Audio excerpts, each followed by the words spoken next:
Welcome to Buddha at the Gas Pump. Buddha at the Gas Pump is an ongoing series of interviews with spiritually awakening people. I've done hundreds of them now, and I hope to do hundreds more. We were just joking around before starting about when to start collecting Social Security, and I said, well, I plan to live a long time, so I'm going to wait till I'm 70, which isn't that far off. Anyway, if you haven't heard this show before and you'd like to check out previous ones, there are about 465 to check out, go to batgap.com, B-A-T-G-A-P, and look under the past interviews menu, where you'll find many of them. All of them, in fact. This show is made possible by the support of appreciative listeners and viewers. If you appreciate it, if you feel like it's benefited you in some way and might be benefiting others and you'd like to help support it, there's a PayPal button on every page of the site.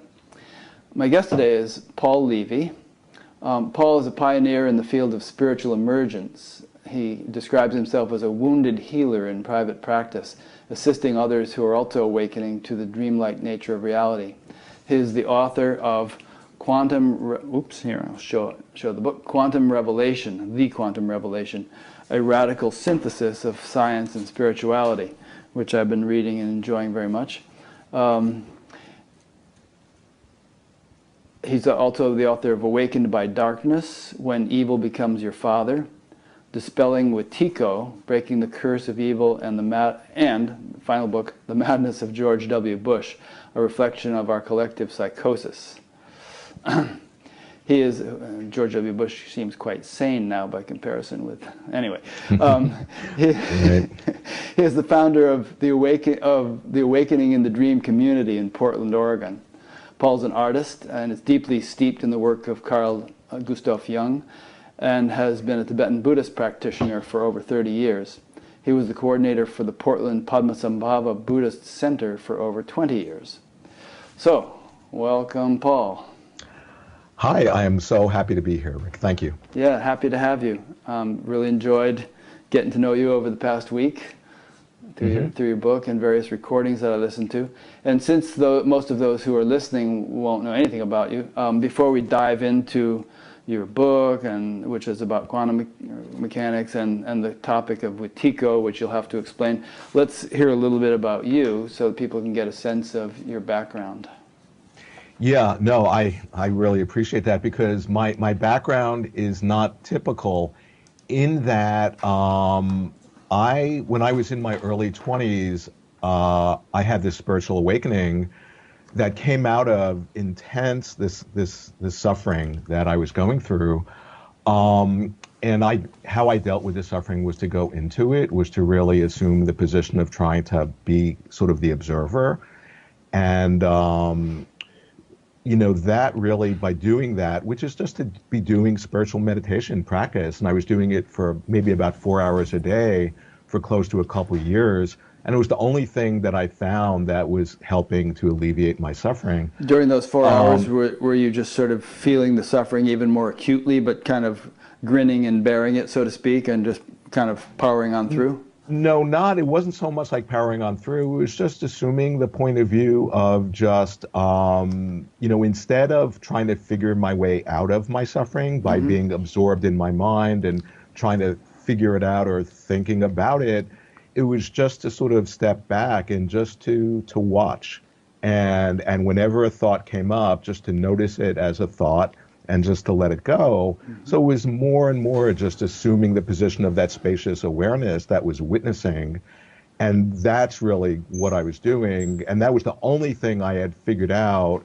And, I guess just to be a little bit more specific, the suffering was because my father wound up being a really sick man from the emotional point of view. And like any person who hasn't integrated their abuse, he had acted it out on the only child onto me. Right. That was the suffering. And, so many of us can relate to that. And so by doing that meditation, after almost 2 years, I got hit by a bolt of lightning, but it wasn't from outside in the sky. Just instantaneously, this lightning just ignited in my brain.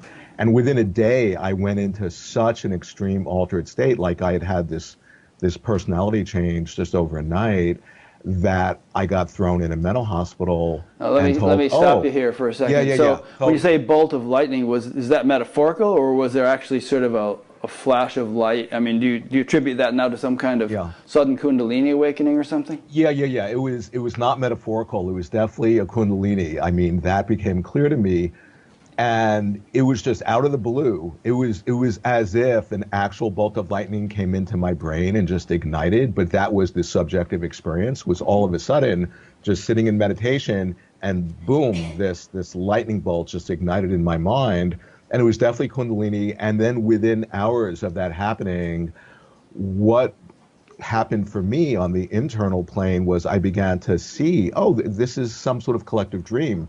We're all interconnected and interdependent, and we're like co-creating this together. And I was so filled with enthusiasm and excitement about that realization that that's what got me locked up, because all of a sudden I just was like, I couldn't contain how excited I was at what I was realizing. And so that was the first hospitalization, and within a So you were minute, kind of shouting it from the rooftops, so to speak, and just yeah, sort of shouting it from the rooftop, but not quite like that. But just it was like all of a sudden going from being this normal, ordinary, conditioned person to just feeling like the creativity of the universe just flowing through me at every right. moment, and having this realization of, oh my God, this is a collective dream.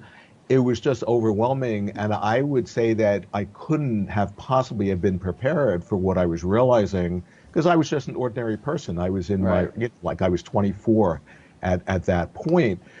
But the thing is, within the minute of getting, so I was brought by ambulance to this hospital, and within a minute I had like this synchronistic, the most synchronistic event, I think, or one of the most that had ever happened in my life, that totally changed the whole trajectory of my life within 1 minute of being in that hospital. And I don't know if maybe I should Was share that that. about the blind woman? Yeah, yeah, yeah. It was Yeah, about why the. don't you tell that? I thought that was kind of interesting. Yeah, yeah, you could say that. So I get brought in by ambulance to Highland Hospital in Oakland, California.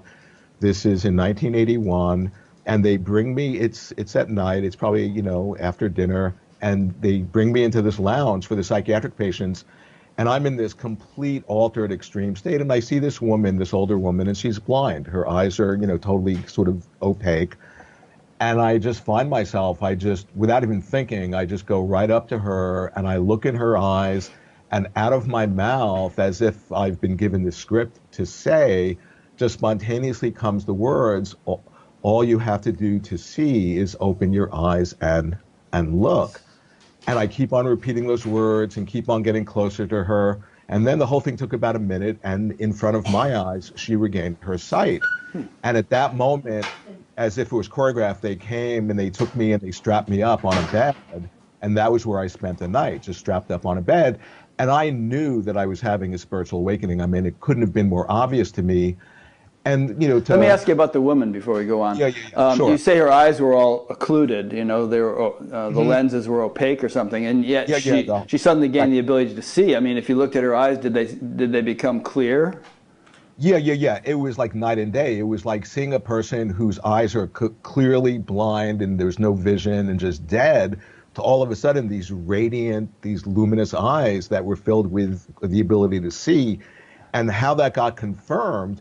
So when they unstrapped me that next morning, they put me in a room, and coincidentally, the only other person in the room is this blind person. And she's sitting there across the table from me, and she's just smiling from ear to ear, not saying a word. And then all of a sudden, my heart chakra just opened, and I had never had that experience before. And then I understood, oh, I get it. Physically, her eyes were fine, but inwardly, psychologically, she wasn't allowing herself to look. And somehow I had, in whatever way, saw that, and it was clear to me that, oh, she was ready to heal, and I was sent by central casting to pick up the role of just saying my lines, which I said, properly, that helped her to like step out of her blindness and to heal her inner blindness. And then she says to me, the only word she ever said to me, she says, "Aren't you going to answer the phone call from," and she mentions my father's name. Mm. And then within like seconds, the nurse comes into the room and says to me that my father was on the phone because my parents had just heard I had had a psychotic break and was hospitalized. And so that's sort of that synchronicity story. And then within 3 days, I got out of that hospital because the doctor in charge of me, he reflected, hey, you have to show us that you're not completely insane or we're going to keep you here for a really long time. And I took that in, and it was spring. It was beautiful outside. And I thought, well, I don't really want to stay inside here for a really long time. So I just totally became normal and began talking about my problems and my neuroses and all this stuff. And he literally said to me, well, you can go, you can leave. Yeah. And we got together for lunch the next week. And I told him about the blind woman. He became very uncomfortable. He didn't want to talk about it. But he said to me, he says, the fact that I could do that, that I could be fluid in my identity and just step into being normal, to him, that proved that I wasn't crazy. Huh, interesting. Yeah. Now, but that wasn't your only hospitalization, was it? Weren't there subsequent admissions? Yeah. So what happened, then within a few days of that, I knew something. When you have an experience like that, it's really clear that something, really profound was happening. And all my friends, they all thought, oh, Paul just, had this nervous breakdown, this psychotic break. So I kind of knew I had to find somebody to talk to who understood. So I found out about this Buddhist monk in San Francisco who I went to tell what happened. And he said to me, oh, you're in luck. The most enlightened Buddhist master of all of Southeast Asia, this 85-year-old great master, had just arrived into town, that I should get his blessing. So I actually went, and we had an incredible connection, and I got his blessings. But over that next, maybe 1.5, like 2 years, something like that, 3 or 4 times, or, something like that, I was also hospitalized because even though I had met him, I wasn't in a container. I wasn't in an ashram or a monastery.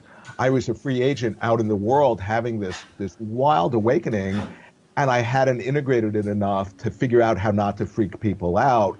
So a number of times, 3, 4 times, I got hospitalized, medicated, diagnosed, and the psychiatrists were guaranteeing that I had this chemical imbalance that was just discovered. The DSM-3 had just come out in 1 year before. And they guaranteed that I had this mental illness, that I would have it for the rest of my life, that I would need to be on medication till my dying breath, or I would have a psychotic break immediately. And I should just, kind of comment, I haven't been on any medication for like 35 years with no episodes. Did they make you take it for a while? They made me take it for a number of months, and it was horrible. Oh, it must have been really dulling. Oh, yeah. I remember, there was one point they made me take this antipsychotic, and I remember feeling this is an anti-creative because I'm a creative. We're all creative. And so I just figured out how to take myself off and how to appear normal so that I could continue the awakening. But the tragic part of the awakening, it totally destroyed my family. My parents bought into the psychiatric, they saw doctors as authority figures. So they both died thinking that, oh, Paul's just in denial of his illness. And the rest of my family has excommunicated me because, oh, Paul is just this mentally ill person who just can't deal with that. He's crazy. So it had a tragic aspect, but I've been really fortunate in that I have this huge, soul family, and I've continued my awakening and deepened my work. Do you have times even now where you feel like you're not quite integrated and you get a little nutty and you need to integrate somehow? Well, totally. I mean, that's every day, but that's normal. I mean, I would be really suspicious if somebody, said, oh, they don't have those moments, because for me, I'm a work in progress. Yeah. Like all of us. Like, that's what I mean about I'm this wounded healer, in that, there's this incredible wound. And instead of, being an avoidance of it or doing drugs or drinking or whatever one does to avoid experiencing that pain, no, I sit with that for hours and hours a day, and that's the source of my creative work. Yeah. As far as I'm concerned, and not everybody likes to hear this kind of thing, if you're still breathing, you're a work in progress, and that would include the Dalai Lama and Ramana Maharshi and Nisargadatta and everybody. Absolutely. Yeah. And they actually say that. His Holiness Dalai Lama says, oh, with my altruism, with my compassion, I'm always increasing it. Yeah. It's not like you ever get to the end. Right. And Nisargadatta said, "Forget I am that." That was the name of a book. Right. He said, I've learned so much since then. It's so much deeper. You know, and this was Yeah. maybe, I don't know, 10 years after I Am That was published. Yeah, So, yeah. And if I could just yeah. say one thing about that, because Uh-huh. when when you awaken, you begin to discover that you're interconnected with the field. And think about it. There's this shadow in the field. There's this abuse and wounding and trauma. We're all having PTSD. And as like this sort of like a shaman or wounded healer, like we all are, we're like these organs to metabolize the shadow in the field. So of course, every day we're going to feel a little bit like out of sorts. But then the question is, how do you carry that? Yeah.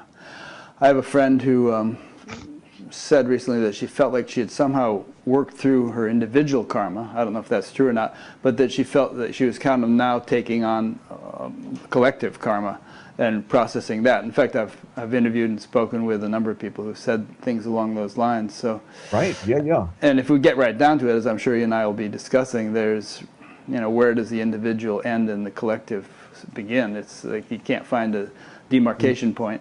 Exactly. Totally. No, Yeah. that's exactly right. 'Cause as you were saying that with your friend, I was like, yeah, it's not this like, a chronological process. Oh, now I've emptied out my personal karma. Now I need to deal with the collective. It's really hard to find that boundary between the two. Yeah.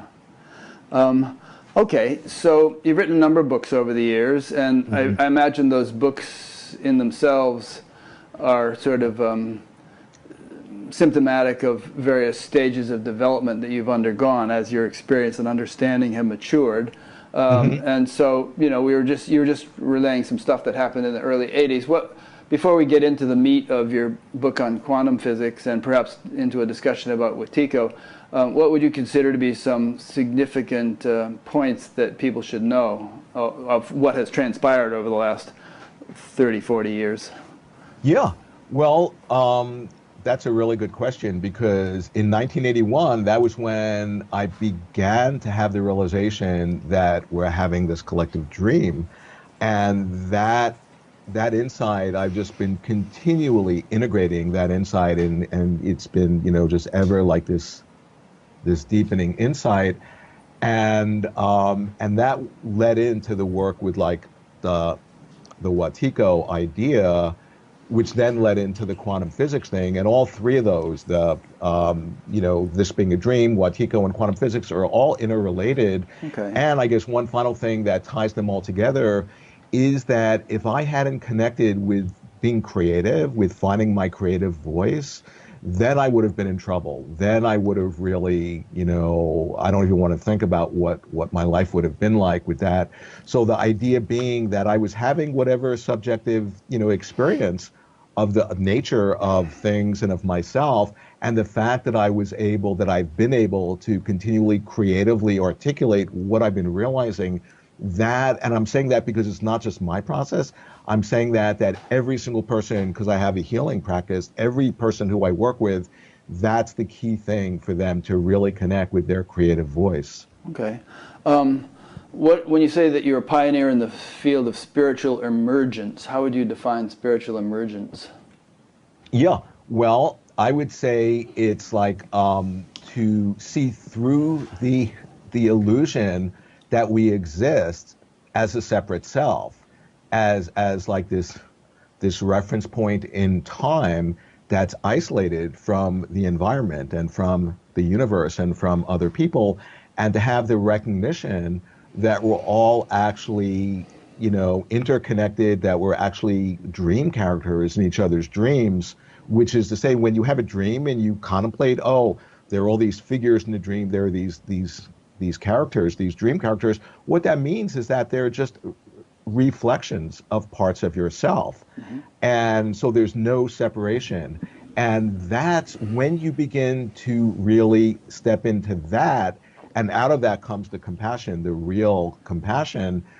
That's what I mean when I talk about like when somebody's having like a spiritual emergence. And is the word emergence in any way related in this case to emergency? Because I think sometimes, you had a bit of an emergency. You were right. hospitalized, Totally. but Right. but it's not necessarily emergency if one can handle it properly, understands what's going on. Right, right. And the thing is, like for me, totally, it was an emergency in that, I mean, it could have been if I wasn't, you see, the thing that saved me Hmm. when I was hospitalized was that it could not have been made more clear to me that I was having an awakening. Hmm. So my entire universe, my family, my friends, the doctors, everybody was reflecting back that I was mentally ill, that I had a chemical imbalance. And I'm just thinking, wow, they're really stupid. They just have no idea what they're talking about. And I was able to have that point of view because I knew I was having an awakening. It couldn't have been more obvious. And that's what saved me. And so that was an emergency in the sense that certain these episodes can be really dangerous because, without having experience what that's like, you can't even imagine the energy that's unlocked when you step out of that separate self and you have some form of, whether it's kundalini or you have recognition of what the nature of your situation and who we are. It's so overwhelming that it's very typical that it takes a while, sometimes a number of months, sometimes a number of years, to metabolize that energy and what you're realizing and to integrate it so that you're in balance enough to not like freak people out. Yeah. And it's that. So I guess the one final thing, I'm of the opinion so many people, it's very tragic, are hospitalized and diagnosed and medicated and might go their whole lives in that state, who were or are potentially having a spiritual emergence, but it isn't being recognized. Like in indigenous cultures, they might understand when somebody's acting kind of weird or abnormal. Oh, they might be being called by the spirit, they might be having a spiritual, form of like awakening. In modern culture, that's not recognized, and immediately they're just pathologized and medicated, and it can be really, really tragic. Have you seen an improvement in that over the last several decades? Is it? Yeah, I would Yeah. say both yes and no, because even now in the appendix of the DSM, there's a little two-line thing saying something like, oh, there's this a religious spiritual sort of problem, that's what it refers to it as, where it's actually making some sort of reference to that there could be a spiritual process that's happening that's not pathological. But where the no part is more and more psychiatry is just biochemical. Yeah. So it's just like, oh, if you have any sort of symptom or any sort of weird behavior, just take this pill, and it might make the symptom go away, but then it will abort the deeper spiritual process. So it's both yes and no. Yeah, and I think that many or the predominant paradigm in that field and in science in general is, although there are obviously exceptions to it and, among some interesting people, is that any spiritual experience, as with any experience, is some kind of biochemical thing. And including, like, if you have a near-death experience, it's because your brain is deprived of oxygen. If you have some spiritual experience, there must be some, I don't know, serotonin or DMT or something getting secreted, but it couldn't possibly have anything to do with an actual cognition of deeper reality because they just don't have that in their toolkit. Right, right. And that's the whole, like, the materialistic point of view, that what's fundamentally primary is like the physical world, where, when we get to quantum physics, that turns that on its head and says, Yeah. oh, well, actually consciousness is the primary fundamental source of all of manifestation, and the physical reality is just like this more like a superficial manifestation of the underlying field of consciousness. So it turns that on its head. Yeah. I guess it's, in a way, we're making progress, because 400 or 500 years ago, people who had had experiences like yours might have been burned at the stake or something and suspected of possession. And these days, at least, they're treated more humanely. But we definitely got a ways to go. Yeah, no, or 400 or 500 years ago, they might, if they were in the right culture, they might have May have had honored other them, yeah. people have been honored and recognized, Right. and then, just they support them in their process, because they understand if the person comes back from that underworld. Because what happened for me for years, well, not for years, but for a while, I was like, feeling, wow, I screwed up. The hospitalization were a mistake. It really stopped my awakening. And then at a certain point, I had the realization, no, no, no, the hospitalizations and the abuse I suffered, the intense psychiatric abuse, that was part of the awakening. That was the descent into Hades, into the underworld. And as soon as I was able to reframe that then, well, that's how it showed up in my experience. And then it became part of the perfection of the awakening. Good. Um, we've thrown the word Ratiko around a few times. Right. Unless there's something you want to say to kind of wrap up the stuff we've just been saying, No, no, shall no, we that's shift into fine. that? No, totally. And the Watiko thing is like, so one other way I could describe my awakening process. So I was saying, oh, I was recognizing the dreamlike nature and we're collectively having this mass shared dream and we're interconnected. The other half of that is that I was having this direct encounter with archetypal evil.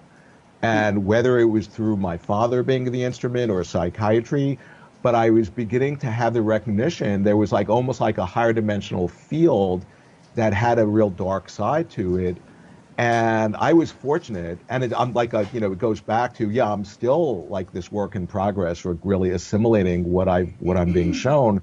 But that darker side, that's like in like the tradition, like indigenous Native American tradition, that's what they call Watiko.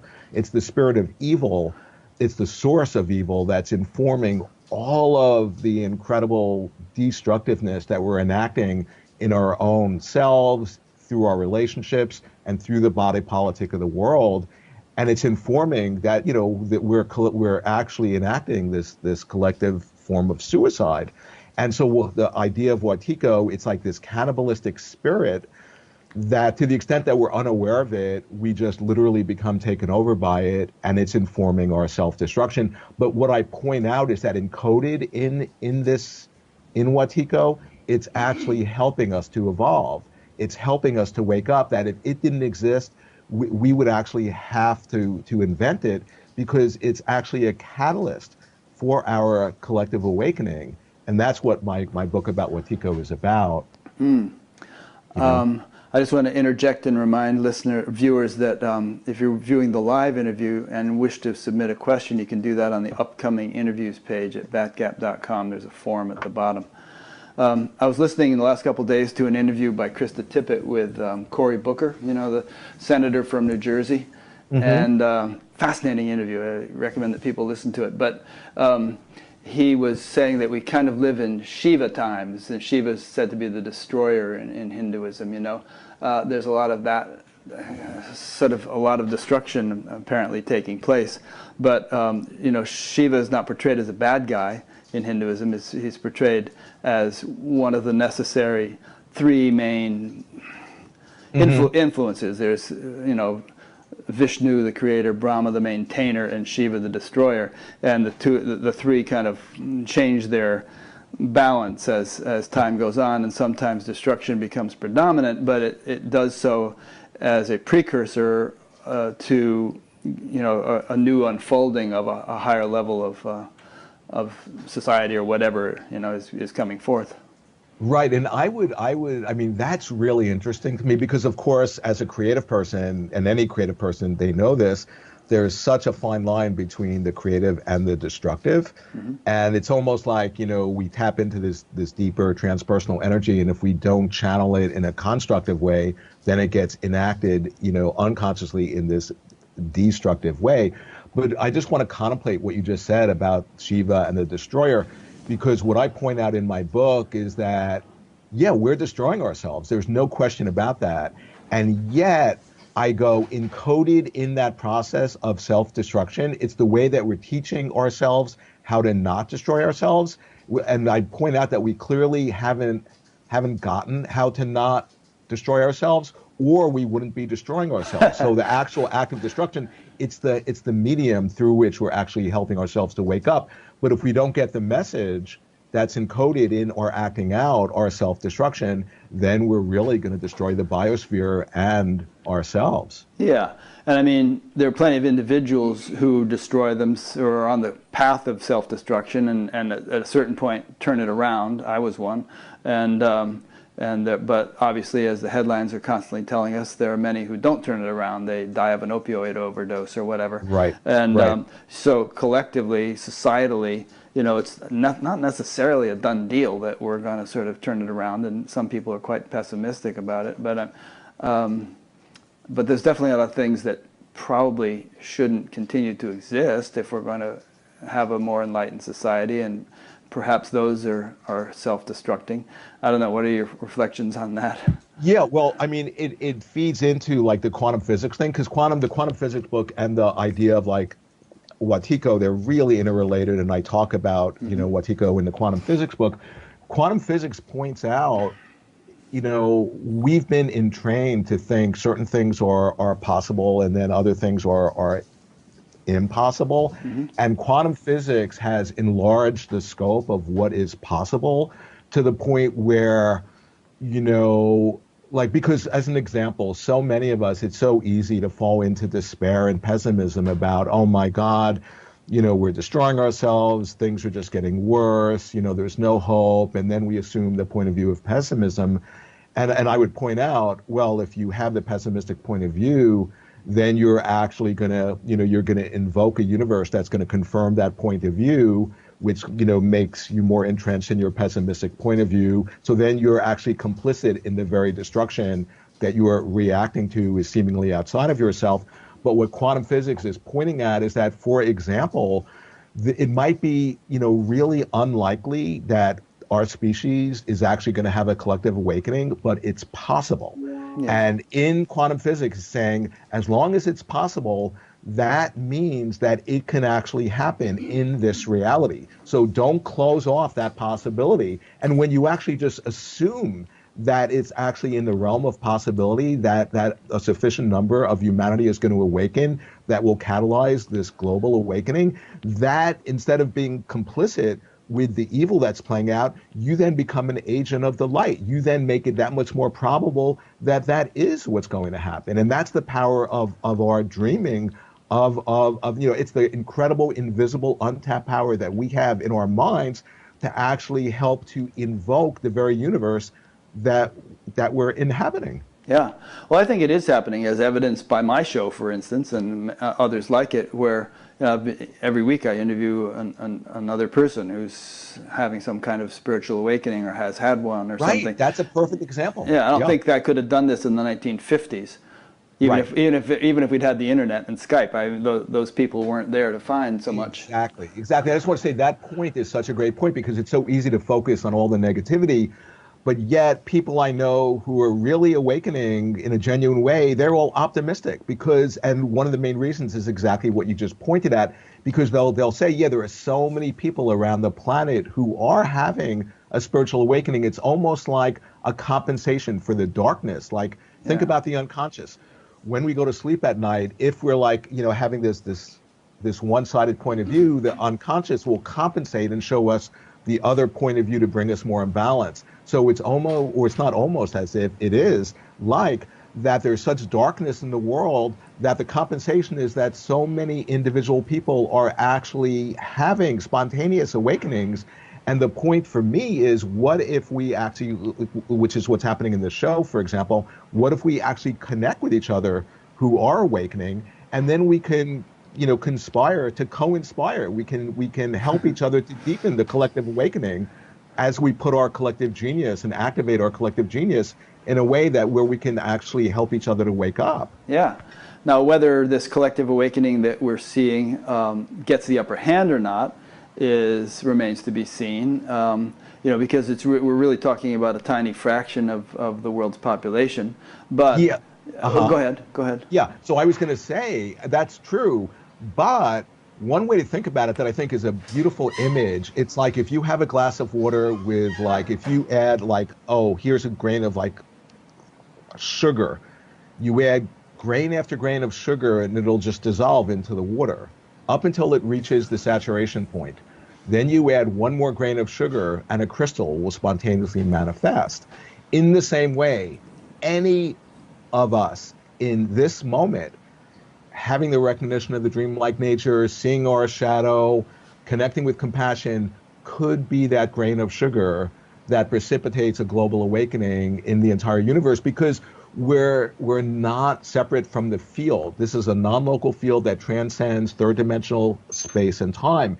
And any one of us having any sort of realization could be, or actually is, that grain of sugar that's getting deposited into the collective unconscious of our species in a way that could really, like I was saying, could precipitate this worldwide global awakening. Yeah, and in physical phenomenon, there's the phrase phase transition, and Yeah. a simple, obvious example is the boiling of water. So you can have water at 99 degrees centigrade, and it doesn't look like much is happening. One more degree, and it starts to boil. All of a sudden, you didn't quite see that coming. Right. And there are also examples, I've used these on the show many times, such as 1% of the heart cells being pacemaker cells, which synchronize and regulate the beating of the entire heart. Or in a laser, the square root of 1% of the photons, if they begin to align with one another, the rest of the photons entrain with them, and the whole thing becomes as if one coherent beam, Right. a laser. So, That's beautiful. we're not Yeah. necessarily talking about getting 75% of the population or something involved in this sort of thing. The potency, I think, of people who are awakening is significant, such that even a small percentage of them will have an effect on proportion with their numbers. Yeah, it's like, I mean, the 100th monkey phenomenon. Yeah, that in the idea. Bible, they talk about the 144,000 in the book of Revelations. And it's the same idea that if you're making a loaf of bread, you have to have sufficient, this whatever, the bread has to leaven. There has to be enough of the yeast. But it doesn't have to be 100% yeast, just a certain critical amount, and then it leavens. And we're the bread that's leavening in a way. Yeah. Or yogurt. You put a little yogurt starter in there, the whole thing becomes yogurt. So many examples. Okay, so regarding your book, and I think as we begin to talk about the book, we will also probably loop back and talk more about Wetiko and all kinds of other things. But first of all, I was pleased to see that my friend Manas Kafatos endorsed it. He's a physicist who's been on Bat Gap a couple of times. And the reason I was pleased with that is that yesterday I was listening to a recording of a conference that took place at Caltech a few years ago with Deepak Chopra, Michael Shermer, Sam Harris, mediated by Dan Harris of ABC News, and they pretty much excoriated Deepak for his use of quantum physics to explain, consciousness and his correlation of the two. And they were saying things such as, quantum mechanics has to do with, extremely microscopic levels of creation. And for you to take all these quantum mechanical terms and try to suggest that there's some societal significance to it is just woo-woo. And you're not being scientific, and you're not qualified to talk this way. Wow. And Deepak did his best to defend himself, but he was a little bit outnumbered. And Right. Sure. No, that's interesting to me because, I mean, I should make clear, I'm not a physicist. Right. And so, I mean, even when I give my talks on the book, I just contemplate how amazing and how crazy it is that here I've written a book on quantum physics and I'm going around speaking about quantum physics and I'm not a physicist. And that's really interesting. But like what I point out is that all of the founding fathers of quantum physics, like for example, with Einstein, Albert Einstein, he has a quote where he says quantum physics. So he was one of the discoverers of quantum physics, but it so freaked him out what it was pointing at that he couldn't embrace it. But he actually said that quantum physics is so uncommonly important that it should be everyone's concern. And then other physicists are saying it's an incredible pity that most of humanity isn't awake to the revelations emerging from quantum physics. The point is that there's something that's being shown to us through the revelations emerging from quantum physics that are a game changer, that are like so profoundly important. The other day I was on a TV interview and I spontaneously said this, and when I watched the video, I was like, wow, I can't believe I said that. But it's true. And what I said is the revelations emerging from quantum physics, from physics are the solution to the world crisis. And that's what my book is about. And so what I'm pointing at is what is the meaning, because we've developed this incredible technology, that's changed the course of history. It's changed our world through quantum physics. But the real, the real founding fathers and the cutting edge quantum physicists are saying that's the low hanging fruit. That's only like less than 1% of the benefit, the technologies of what quantum physics is showing us. It's showing us something about who we are. It's showing us something about our thinking process, about the place of consciousness in our world. And it's literally invoking this epoch in human history. That's how major it is. So if I were there during that Deepak Chopra interview, I would have been totally trying my best to support Deepak Chopra's point of view. Yeah. It's funny, there was a physicist in the audience whom you quote in your book in other ways, named Leonard Mlodinow. And he co-wrote a book with Stephen Hawking. And so he got up on the mic and said, Deepak, I'd like to give you some lessons in quantum mechanics. And so apparently Deepak took him up on it, because the two of them ended up writing a book called War of the Worldviews, Science versus Spirituality. And in it, the scientific worldview is represented by Leonard Mlodinow, and the spiritual worldview by Deepak. And Mlodinow suggests that the universe operates according to laws of physics, while acknowledging that science does not address why the laws exist or how they arise, whereas Deepak says that the laws of nature, as well as mathematics, share the same source as human consciousness. So I guess to summarize, Deepak is saying, and many others, that consciousness is fundamental, and the world, the universe, is an emergent quality or expression of consciousness, whereas the opposite view is taken by mainstream science still, which is that material creation is predominant and consciousness is a byproduct of the brain. But as you're suggesting, if scientists as a whole really understood quantum mechanics, I think that they would have to adopt Deepak's point of view, or at least some. No, totally. And the thing is, I think of some of the greatest quantum physicists of the last century. There's one who says the only law in physics is that there is no law, that any law you have is changeable, is mutable. And so you see, the thing about the typical physicists, they go to physics graduate school, they get their PhD, but they're not trained, to how do they deal with, because it's such a taboo thing in academic corporate physics, to talk about what about consciousness. Yeah. As soon as you mention where consciousness, one of the ways of understanding quantum physics is that consciousness intruded itself into the physics lab. And this isn't what the typical physicist signed up for. They don't know how to deal with it. So if you mention the idea of consciousness, the typical response is shut up and calculate. That's right. the real famous phrase. And the whole point is that there is an edge. There's a taboo against inquiring into, wait a second, it's clearly a factor in the equation of the universe, i.e. consciousness, what to do about it. What I'm interested in, and I talk about this in the book, is that physicists have this incredible unconscious reaction against the implication of their own theory, that, in other words, consciousness is part of the universe. And I'm interested in, what is the physics of that? What is the physics of that internal psychological reaction? Because it's a way into understanding that psyche and soma and the world and physical matter and spirit are actually not separate. That's what my book is about. That you actually, when you go down that rabbit hole far enough, in a particular way, with open eyes, really trying to integrate all of the data, you invariably get to the point where you discover that that the opposites, this is an alchemy, the coincidentia oppositorum, that the opposites of spirit and matter are indistinguishable, that you actually can't separate them, and that actually separating something that is inseparable in its nature is the very source of all the world crises that we're struggling with. Yeah, I want to go into that more with you.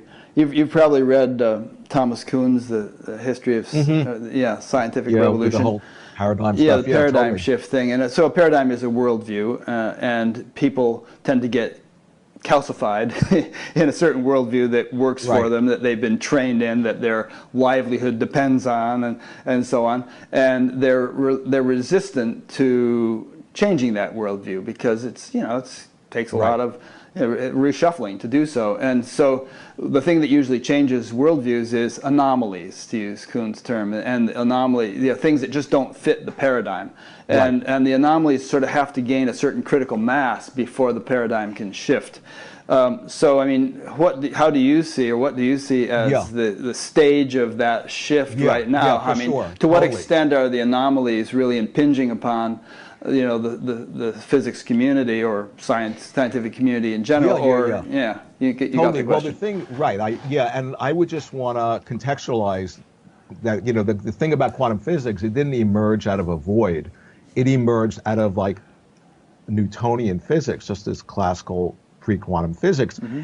And the way of characterizing classical physics is that they actually thought that this universe objectively existed independently of the observer, and that we were just passive observers who were trying to figure out this objective world.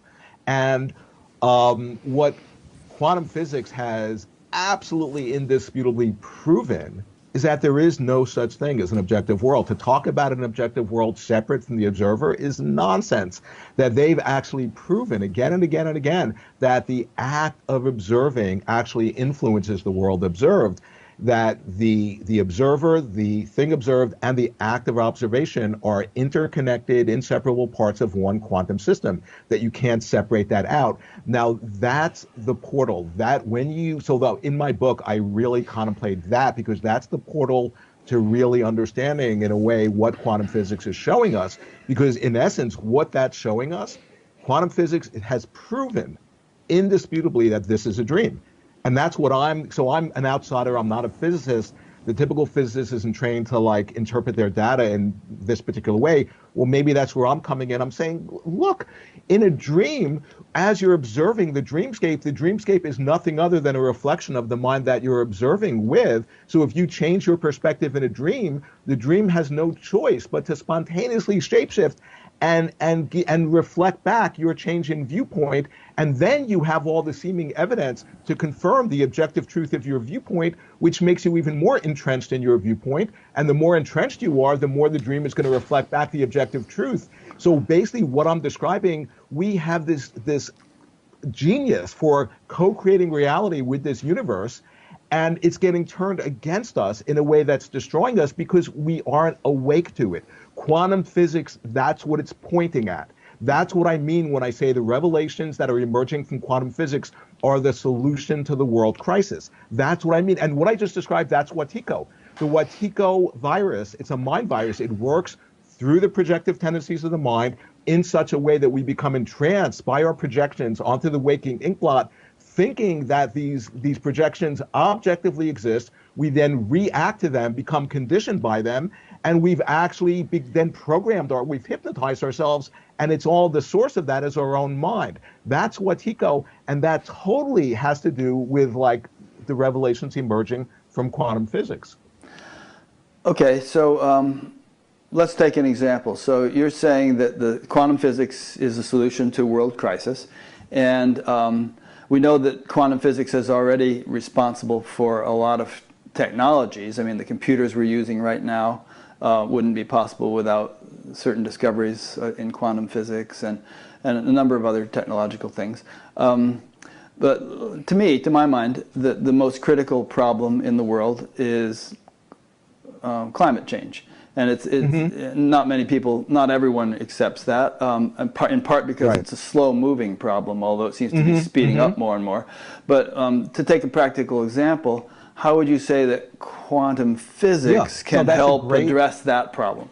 right, sure. Now, the thing about quantum physics, it's pointing out that we as observers actually influence the universe we're observing. So we're participants in this universe. We're not separate from the universe.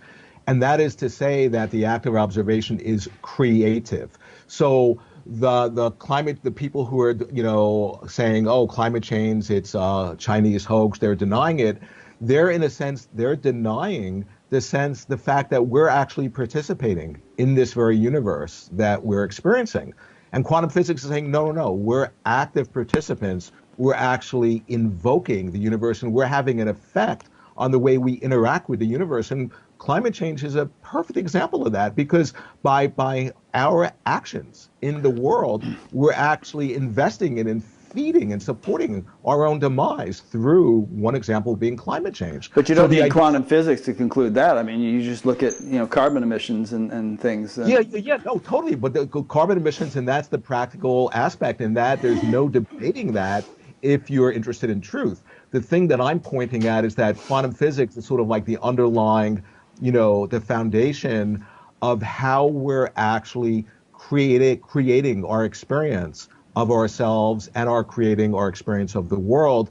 And when you actually add consciousness to that, then all of a sudden, instead of just feeling like a victim or a passive observer, you actually discover, wait a second, I have this incredible creative power to create my experience of the world and to create my experience of myself.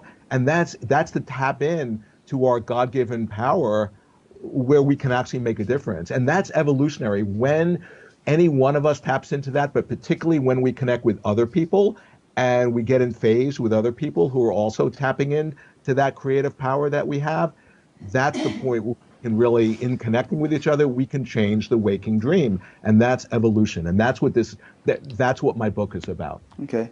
So perhaps a way of restating what you just said is, whatever we see as the world, the condition of the world, it's a manifestation or expression or reflection of the subjective state of the majority of people living in the world. It's just sort of the dream, Right, the dream they're creating, so to speak. Right, and that's what I meant when I said, when I had my awakening in 1981, that I was having the recognition that we're having a collective dream, that we're all dreaming up, like with Donald Trump, whether you like think he's great or horrible, we're all dreaming him up as a dream character, as an embodied reflection of a certain part of ourselves.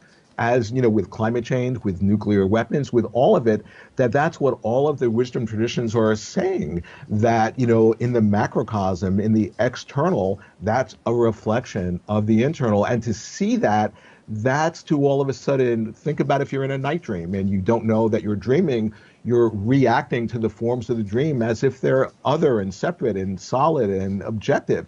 But when you have the recognition of the nature of your situation in that night dream, i.e., oh, I'm dreaming, all of this is my own energy, all of a sudden you have the recognition, what I'm experiencing out here in the dream is actually reflecting what's going on inside of my mind.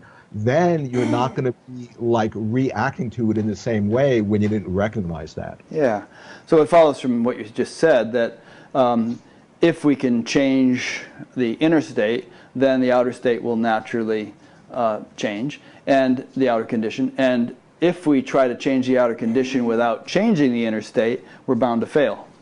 Right, but there's a shadow part there, because I know a lot of spiritual people who, are so freaked out by what's happening in the body politic of the world that they're just going, oh, let me just do my prayers and my mantras and my meditation and everything will be great.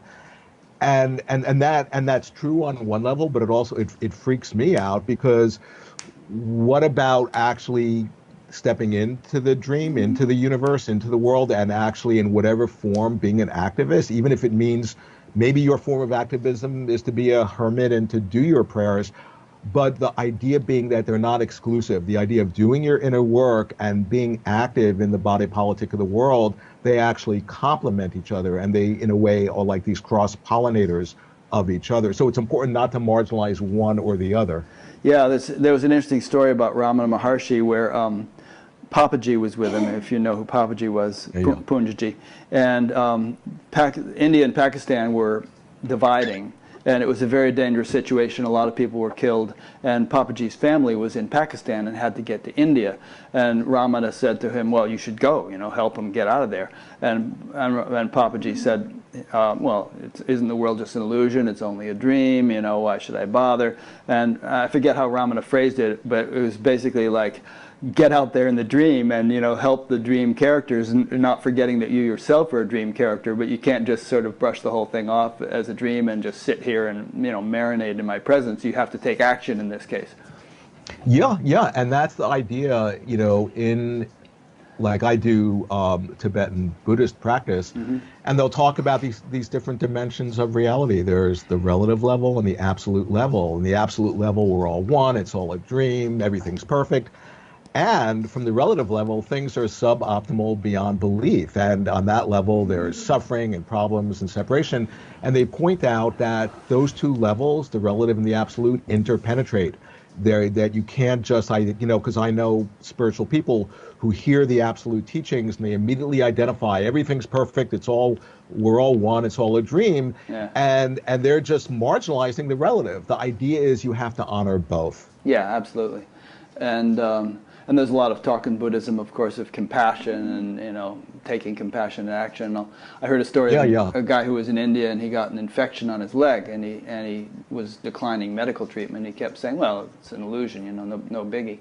And and it got to make a long story short, it got to the point where he almost lost his leg and his life before he finally realized that this was an illusion that needed attending to on its own level in order to Yeah.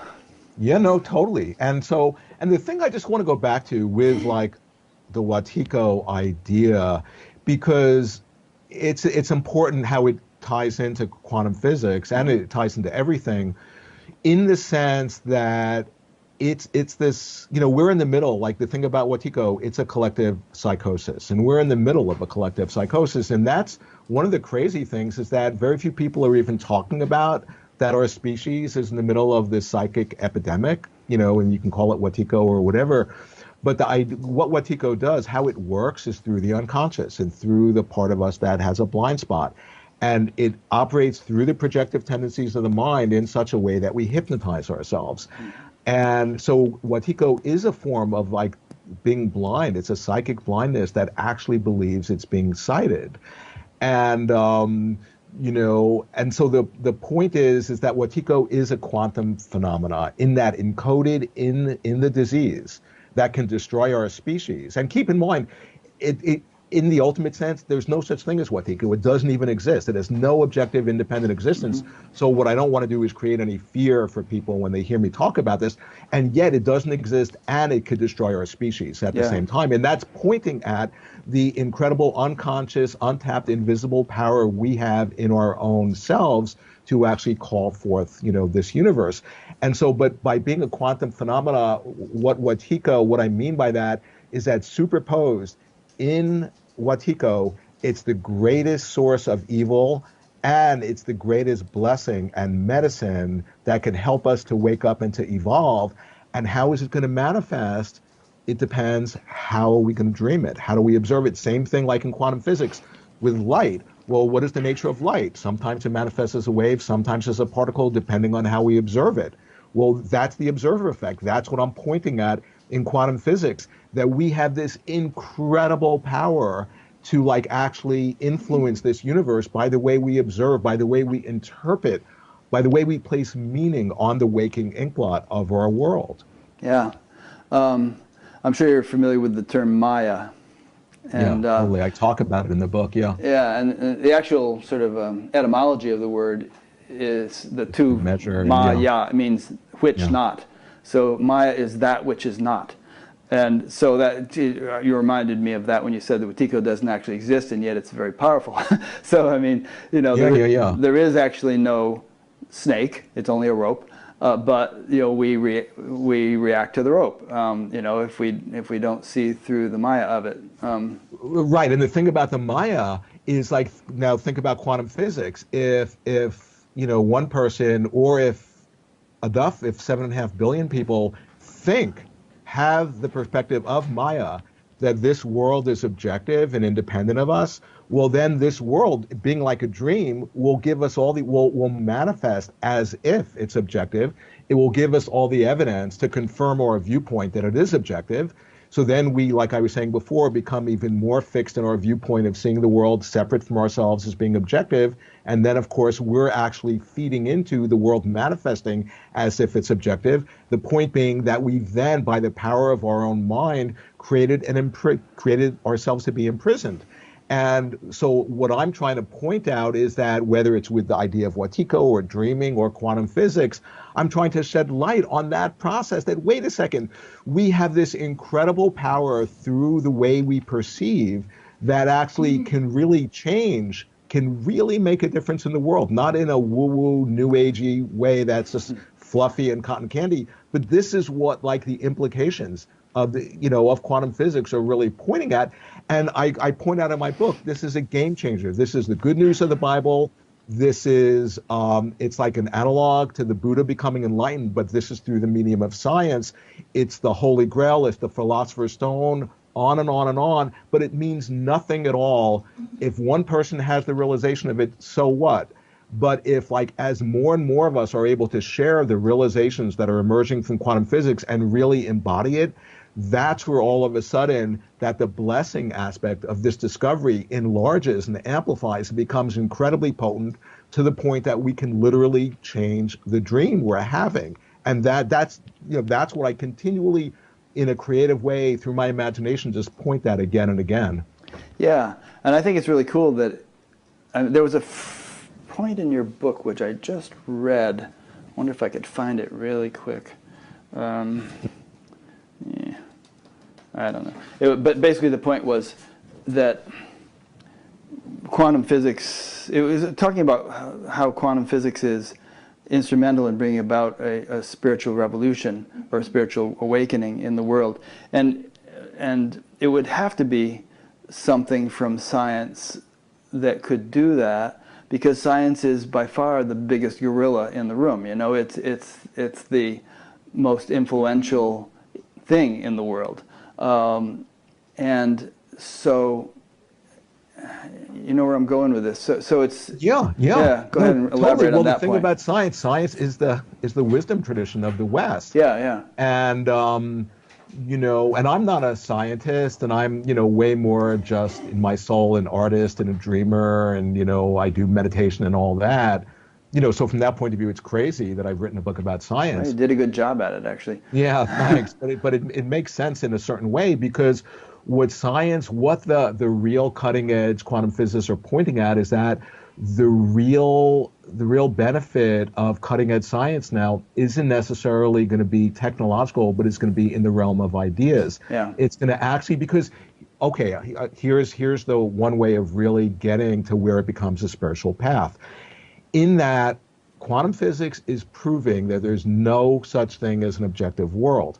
Okay, when you actually really get that, and I'm not just talking intellectually, but really more and more deep in your integration, your experience of, oh wow, there's nothing out there, that my act of observing is actually evoking the universe that I'm observing in one quantum whole system. Well, to really integrate that and take that in, then what happens to the subject? What happens to you as a subject if there's no object to be in relationship to? All of a sudden, your idea of yourself as a reference point in time, as this encapsulated ego, has to revision itself, because if there's no object, if there's no objective universe, what happens to you as a subjective center of operations?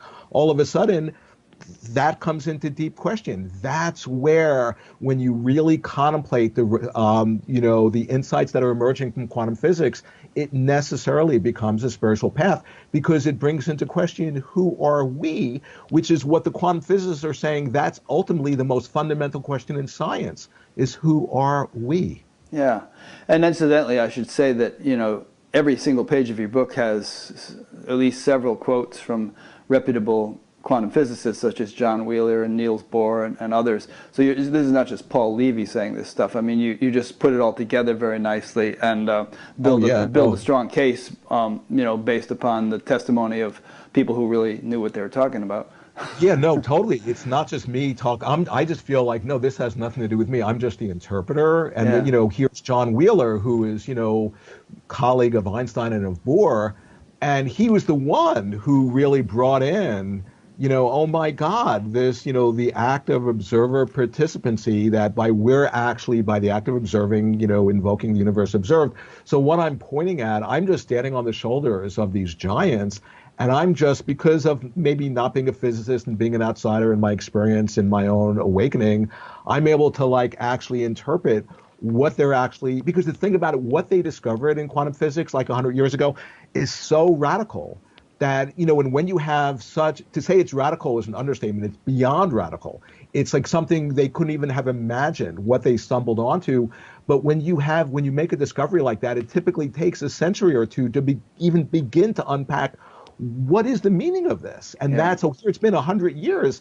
And we're first beginning to like unpack and to decode what is the meaning, what is the deeper meaning of what we've discovered in this quantum physics. Because keep in mind, quantum physics, there's one thing that's not in debate that every quantum physicist that they all say, and that is this is the greatest discovery ever in all of human history in the realm of science. That's not up for debate. They all agree with that. It's never been proven even the slightest bit to have any inaccuracy in any way. So here it is, the greatest discovery in all of human history in the realm of science.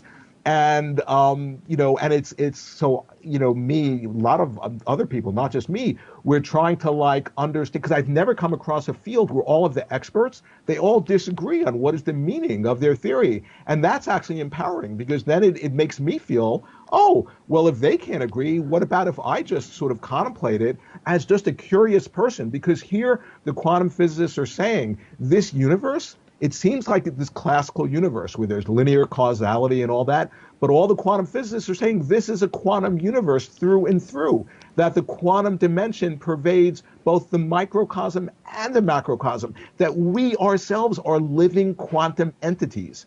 And that's like such a radical statement, but that's what quantum physicists are actually, that's what they've discovered.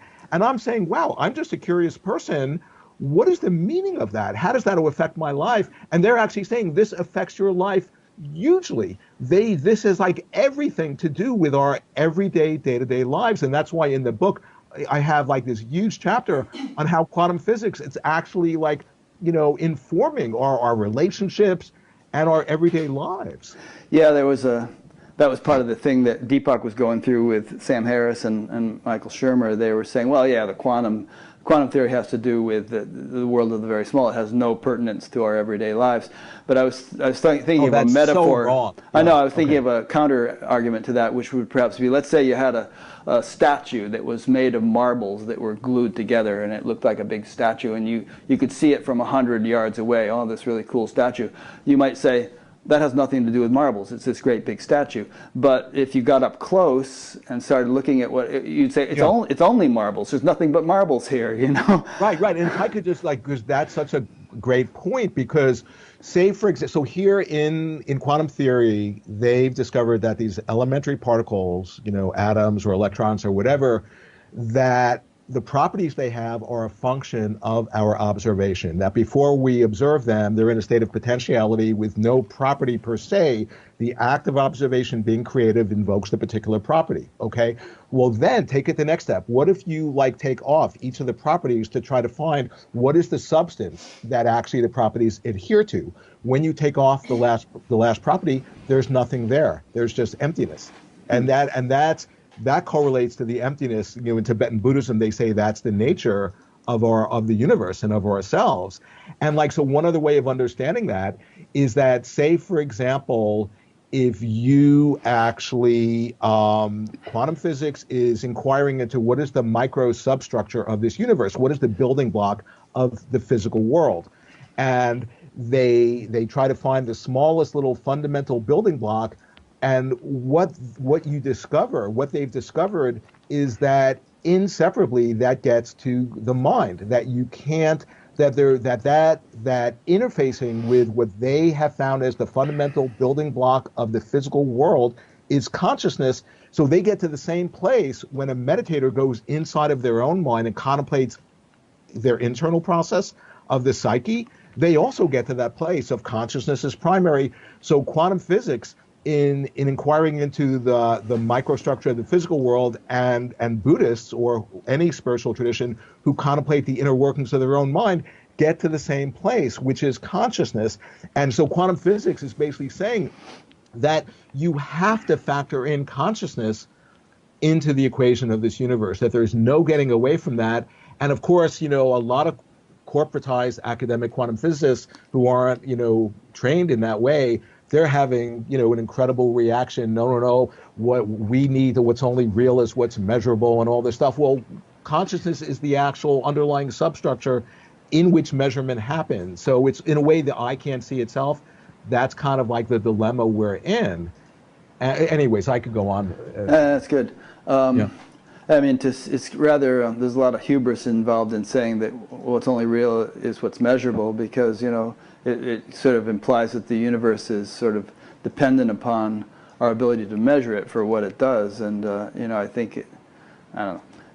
Yeah, if I get to say one other image Yeah. that just came up, like one of the things that in Tibetan Buddhism, they'll use this metaphor, and quantum physics, they'll use the same metaphor. They'll say, when you look in the sky and there's this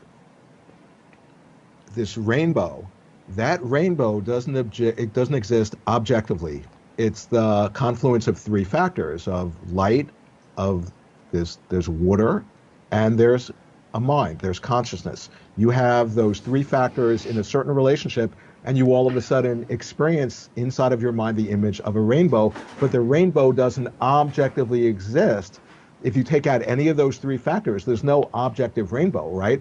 Quantum physics is saying that's the nature of this physical world, is like a rainbow. And just what that means is that, say, if the two of us are outside and we're looking at a rainbow, we're not seeing the same rainbow. You're seeing your own private rainbow, I'm seeing my own private rainbow, because we're at different angles. And so the point is that there's no objective world that we're just seeing through our subjective lens. No, there is no objective world. We're each experiencing our own image of what seems to be the world, and that image exists inside of our mind. And the insanity, the Watiko, the collective psychosis, is that we're going to war with each other, and it's based on whose rainbow is actually true, when there is no true rainbow. We all have our own private universe. Yeah. I want to come back to that point, and to the whole point about, whether the moon exists if nobody's looking at it, and the question Right. of if the universe requires observers in order to exist, how did it develop to the point where there were observers? Because it obviously started out as a rather inhospitable place. But before I do that, I want to interject a couple of questions that have come in that are kind of more of a personal nature in terms of people's personal experience. So this will be a Sure. little bit of an intermission here, and then we'll come back to these points. So here's one from Scott in Half Moon Bay, California. He asks, is seeing how I had been living in a world misinterpreted by my mind to the extent that I was divorced from reality, and then as a result of seeing that, finding myself automatically living from an impulse of light from the heart and finding peace, is that the beginning of awakening? Yeah, I would say that's the beginning and the end of it. I mean, that's, that sounds great. How can anyone argue with that, And then the thing I want to say is that for a lot of us, it's like traumatizing to see, oh my God, I've been living in illusion. What I've been thinking is being real. It was actually not what's happening. That can be kind of traumatizing. So for a lot of people, there's like a counter incentive to like look at that and to realize, well, I've been kind of fooling myself and out of my mind. So it's actually so much to Scott's credit that he has this strength to see how he's been fooling himself, and to not just dissociate from that, but to really integrate that realization into the heart. That's to his credit. Good. Yeah, I kind of like to think that the word disillusionment has a positive connotation, because if we really want to live a real life, we want to come out of illusion, and therefore it's good to become disillusioned. You can't live your whole life thinking that Santa Claus is real. There's some value to realizing he isn't. Right, and the thing is, you see, so that's one person's experience, but imagine collectively, there's such an, in the consensus reality, there's such an agreement to like certain things are true, or, that this world objectively exists. And that's not even necessarily a conscious agreement, but it's so is this thought form or this filter that pervades like the collective unconscious, that when so many other, people, they're all holding a particular viewpoint, that creates like an inertia that maybe makes it a little bit hard for somebody to step out of it when 7.5 billion people all agree in a certain way. It takes incredible courage and strength. You see, one of the ways, so in the quantum physics book, I talk about that they discovered a disease in physics, and the disease is Watiko, and I actually have a chapter on this. And one way that they articulate this illness in quantum physics is that we just assumed and took for granted that what our ancestors were saying was true. An example being, oh, that this world objectively exists. That's just an assumption an unexamined assumption that we've just assumed is correct because we have all the evidence that seemingly proves it. And in quantum physics, they said, oh, we found a solution to the disease. And the solution is not take anybody else's idea for reality as being true, to actually be an empiricist and do the experiment yourself and see what the nature of your experience is. And of course, that's exactly what the Buddha said. The Buddha, when he was giving his teachings, he didn't say, oh, just have faith in me, just believe me. He says, no, no, no, don't take my word for it at all. Do the experiment yourself to look within your own mind and see if what I'm saying is true. And that's exactly what quantum physics is saying. Yep, important point. I always say, somebody might recommend a restaurant and say it's a really great restaurant, and, believing them doesn't nourish you. You got to go and actually eat the food, and then you get some benefit from it. Totally. Yeah. So here's another question. This is from Marie, someplace in the USA. She asks, there are some terms, such as the natural state and ordinary mind, commonly used to describe awakened realization, that would seem to imply that from the point of view of awakening itself, it really is nothing special. It's the most obvious, ordinary thing, or no thing. And it doesn't necessarily have anything to do at all with extraordinary experiences, expanded states of mind, kundalini arising, etc. Can you please comment? Yeah, I fully agree. And when I was having with my awakening, like I shared the one experience with the blind woman, but I had many, many experiences that were way more like out of the ordinary, and actually some of them were impossible. The blind woman thing at least was in the realm of possibility. It was an auspicious coincidence of factors. And I would share them with then I met my teachers, these great Tibetan lamas and other teachers, and I would share with them these amazing experiences, and they would just be very unimpressed. And they would say, well, that's just phenomena. Just don't focus on that. Just try to cultivate more compassion. And that was really interesting to me. And so, yeah, what she says, I fully agree with, in that as I more stabilize my awakening, it's the natural state. It's like just who we are, but we don't have the recognition of it. So then when we'll have a thought form's like a dream, we absorb in it, we identify with it, we react against it, and then we're all caught without recognizing the context in which all the content, in which all the thought forms arise. The context is the spaciousness, and that's always there, and that's always pure, and that's always accessible. And it's just a question if we recognize it or not. And then when you recognize it, you just more and more develop the habit of just, abiding in and as that. And then all of a sudden, as any thoughts arise, you don't even have to do anything. They just spontaneously self-liberate. It's the you see in like both quantum physics and Buddhism, they'll talk about it's the clinging onto each moment of. I've seen this in myself so profoundly over the years, to the extent that I'm not embracing and not recognizing just that natural, spacious awareness that is my nature. If I don't recognize that, then I'm clinging to whatever thought form or whatever feeling or body sensation or whatever, and that clinging can take the form of identifying with it, pushing it away, whatever. But that clinging itself then is the root of samsara. So at each and every moment, we have the opportunity to have the recognition of the nature and just to relax in and as that, or to not recognize that, and that not recognizing that is the clinging that then creates the seeming problem. So one final thing, what the Buddha realized, because he was a physician who really cured this disease of like that clinging, which is the source of the suffering, what he realized was that our situation is not problematic. That, here we're creating our circumstance to appear as if it's problematic, and then we try to create the very problem whose source is our own mind, and that is samsara, that is psychic existence. He saw through that whole process and realized, oh, our situation is not problematic, and when you stabilize that, then you can, in a way, just be who you are in a happy, joyful way. Yeah. So to Marie's question, I would say that, there are potential states of experience, either specific experiences or abiding states of realization, that if you were to transition into them suddenly, as you kind of did, Paul, could be quite unnerving and quite overwhelming, and you wouldn't be able to function normally.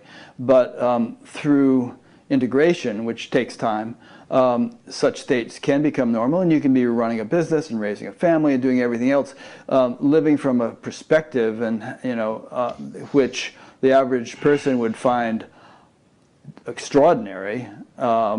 But to you, it's just normal because it's been integrated, it's been stabilized. Yeah, and it's like you're just an instrument. Like with the quantum physics book, I'll look at it now and I'll go, wow, this is really good. Like, I wonder who the author where'd is, that come because from? yeah, because in a way, yeah, I wrote the book, but it was like I was just an instrument for something to come through. And that's what I was meaning before about how the real healing has to do with connecting with the creative spirit.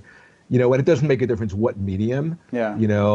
And but to just actually connect with that part of ourselves that interfaces with like the transpersonal or the archetypal dimension in such a way that we become a conduit for stuff to express through us and for us to express our experience.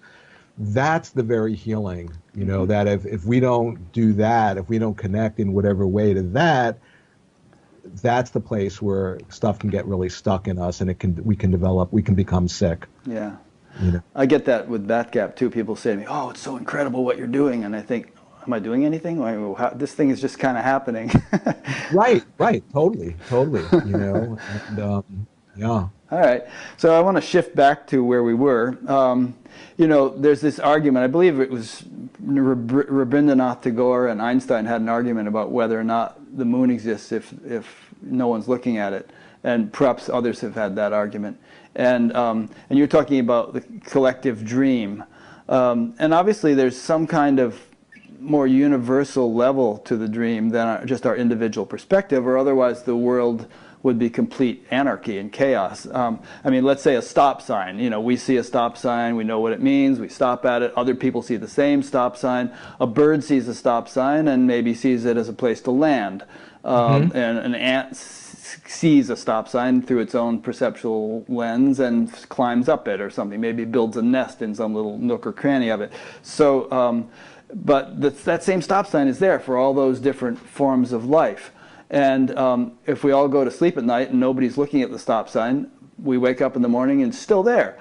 So, does the stops? And let's say a million years ago, before there were sentient beings, there weren't stop signs, but there were, or a couple million, 100 million years ago, they were just dinosaurs or whatever. Those dinosaurs perceived the world very, very differently than human beings now perceive and understand it, and yet the world worked perfectly well then. The ferns and whatever else were growing had the same, cellular structure that ferns now have, and performed photosynthesis, and there are all sorts of laws of nature that were operative that nobody understood because there wasn't anybody around to understand them, and yet the whole thing unfolded and got us to the point where we are now, where there are people who have enough sophisticated understanding and instrumentation and systems of gaining knowledge that we understand a lot of stuff which dinosaurs couldn't understand.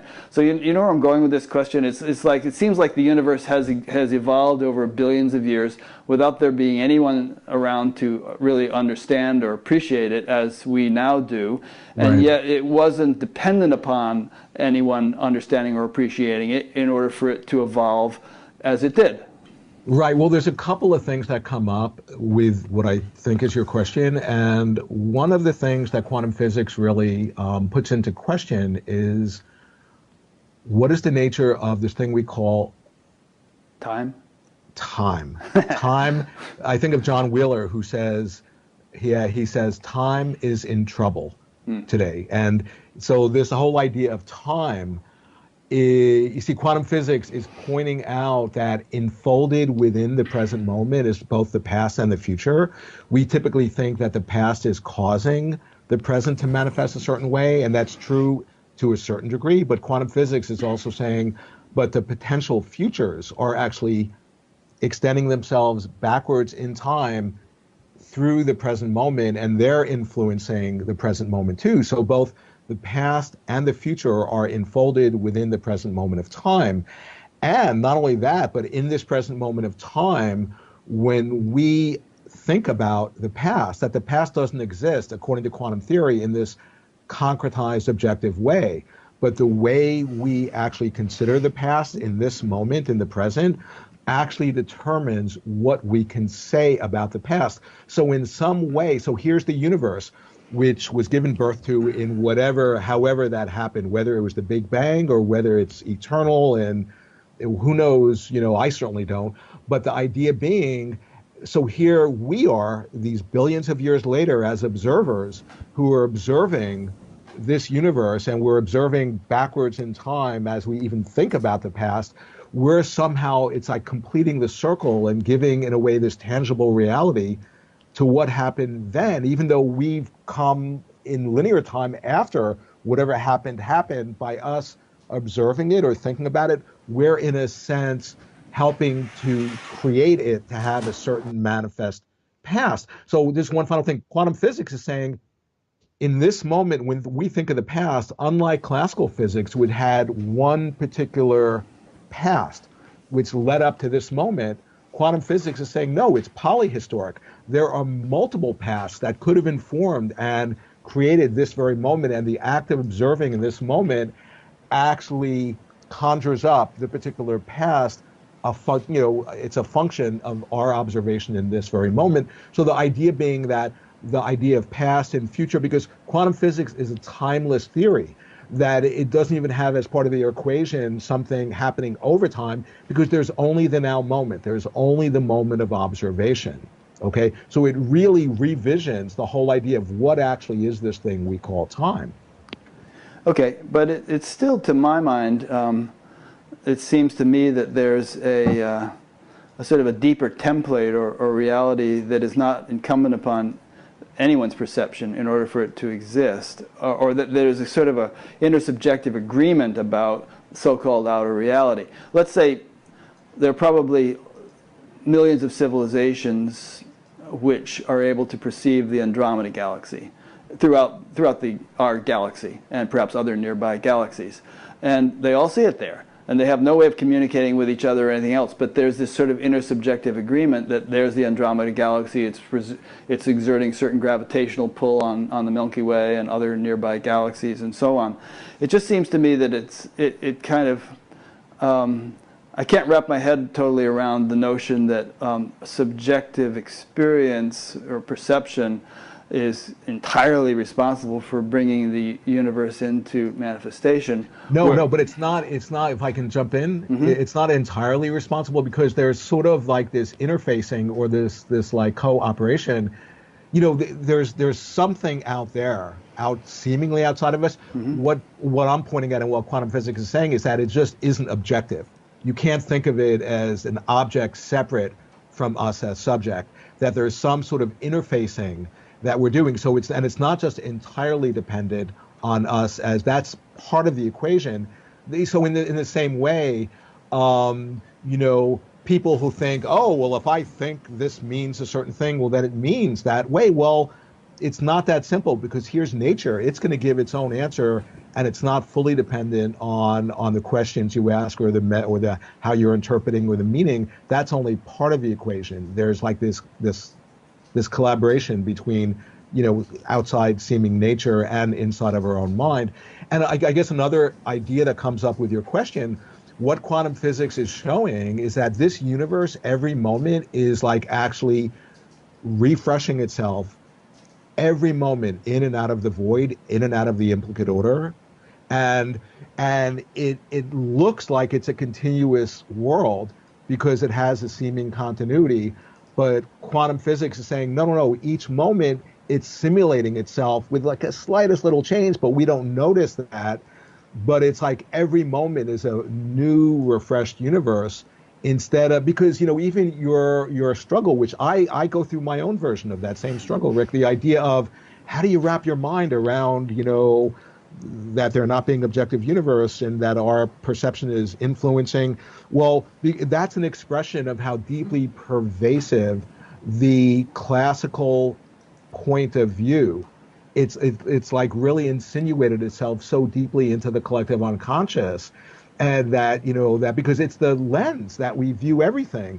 And what quantum physics is saying is by the creative power of the mind, when we view things in a certain way, then that's actually going to influence the whatever we're observing to manifest that way, which proves to us our point of view, like I was describing, in a feedback loop that's self-perpetuating, whose source is our own mind. And all that I'm saying is that that's happening 24/7 every moment with everyone, but most of us are doing it unconsciously in a way that is resulting in the incredible destruction that we're seeing in the world. And all that I'm saying is, what about if we just become awake to what actually we're all doing and what actually our nature is and what actually our creative power that we're using 24/7 anyway, but what if we actually do it consciously?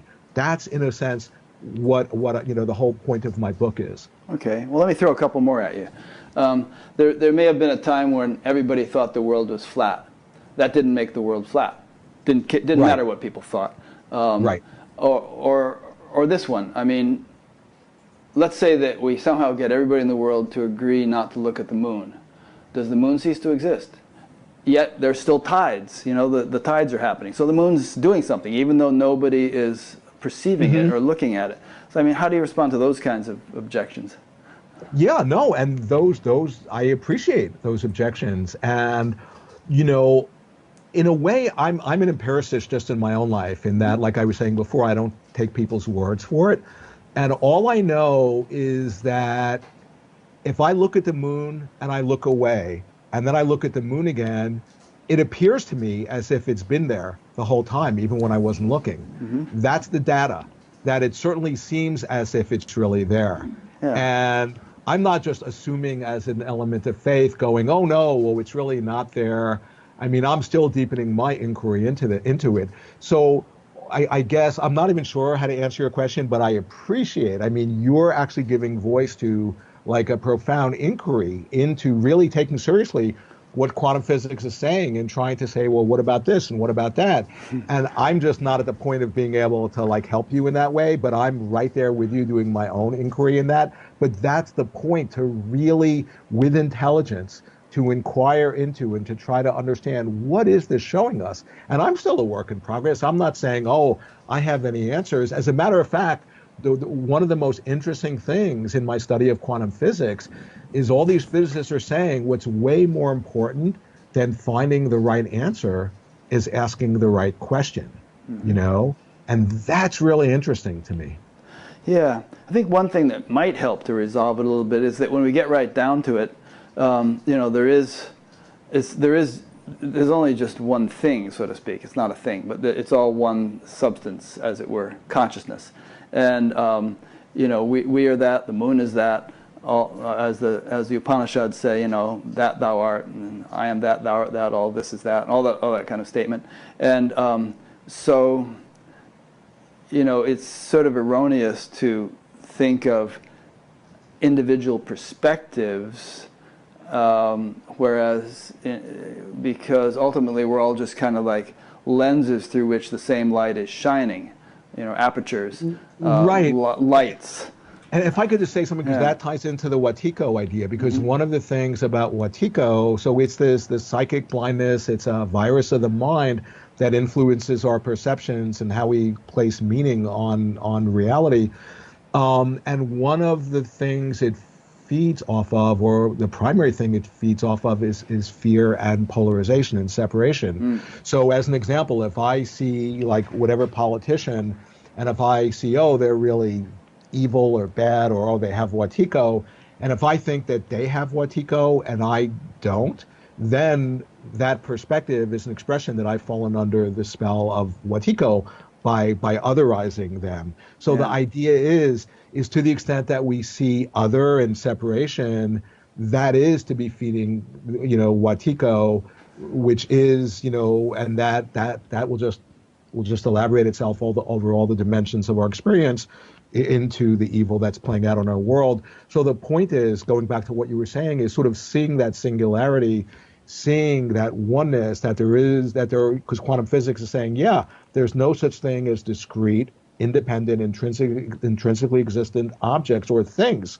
There's actually no thing, there's nothing. That's the emptiness out of which everything is emerging. And the emptiness and the forms, like the Heart Sutra says in Buddhism, the form is emptiness. Emptiness is form. They're inseparable. And actually to see that is to really to have that attitude. That's the coincidence of the opposites that I was talking about in alchemy before.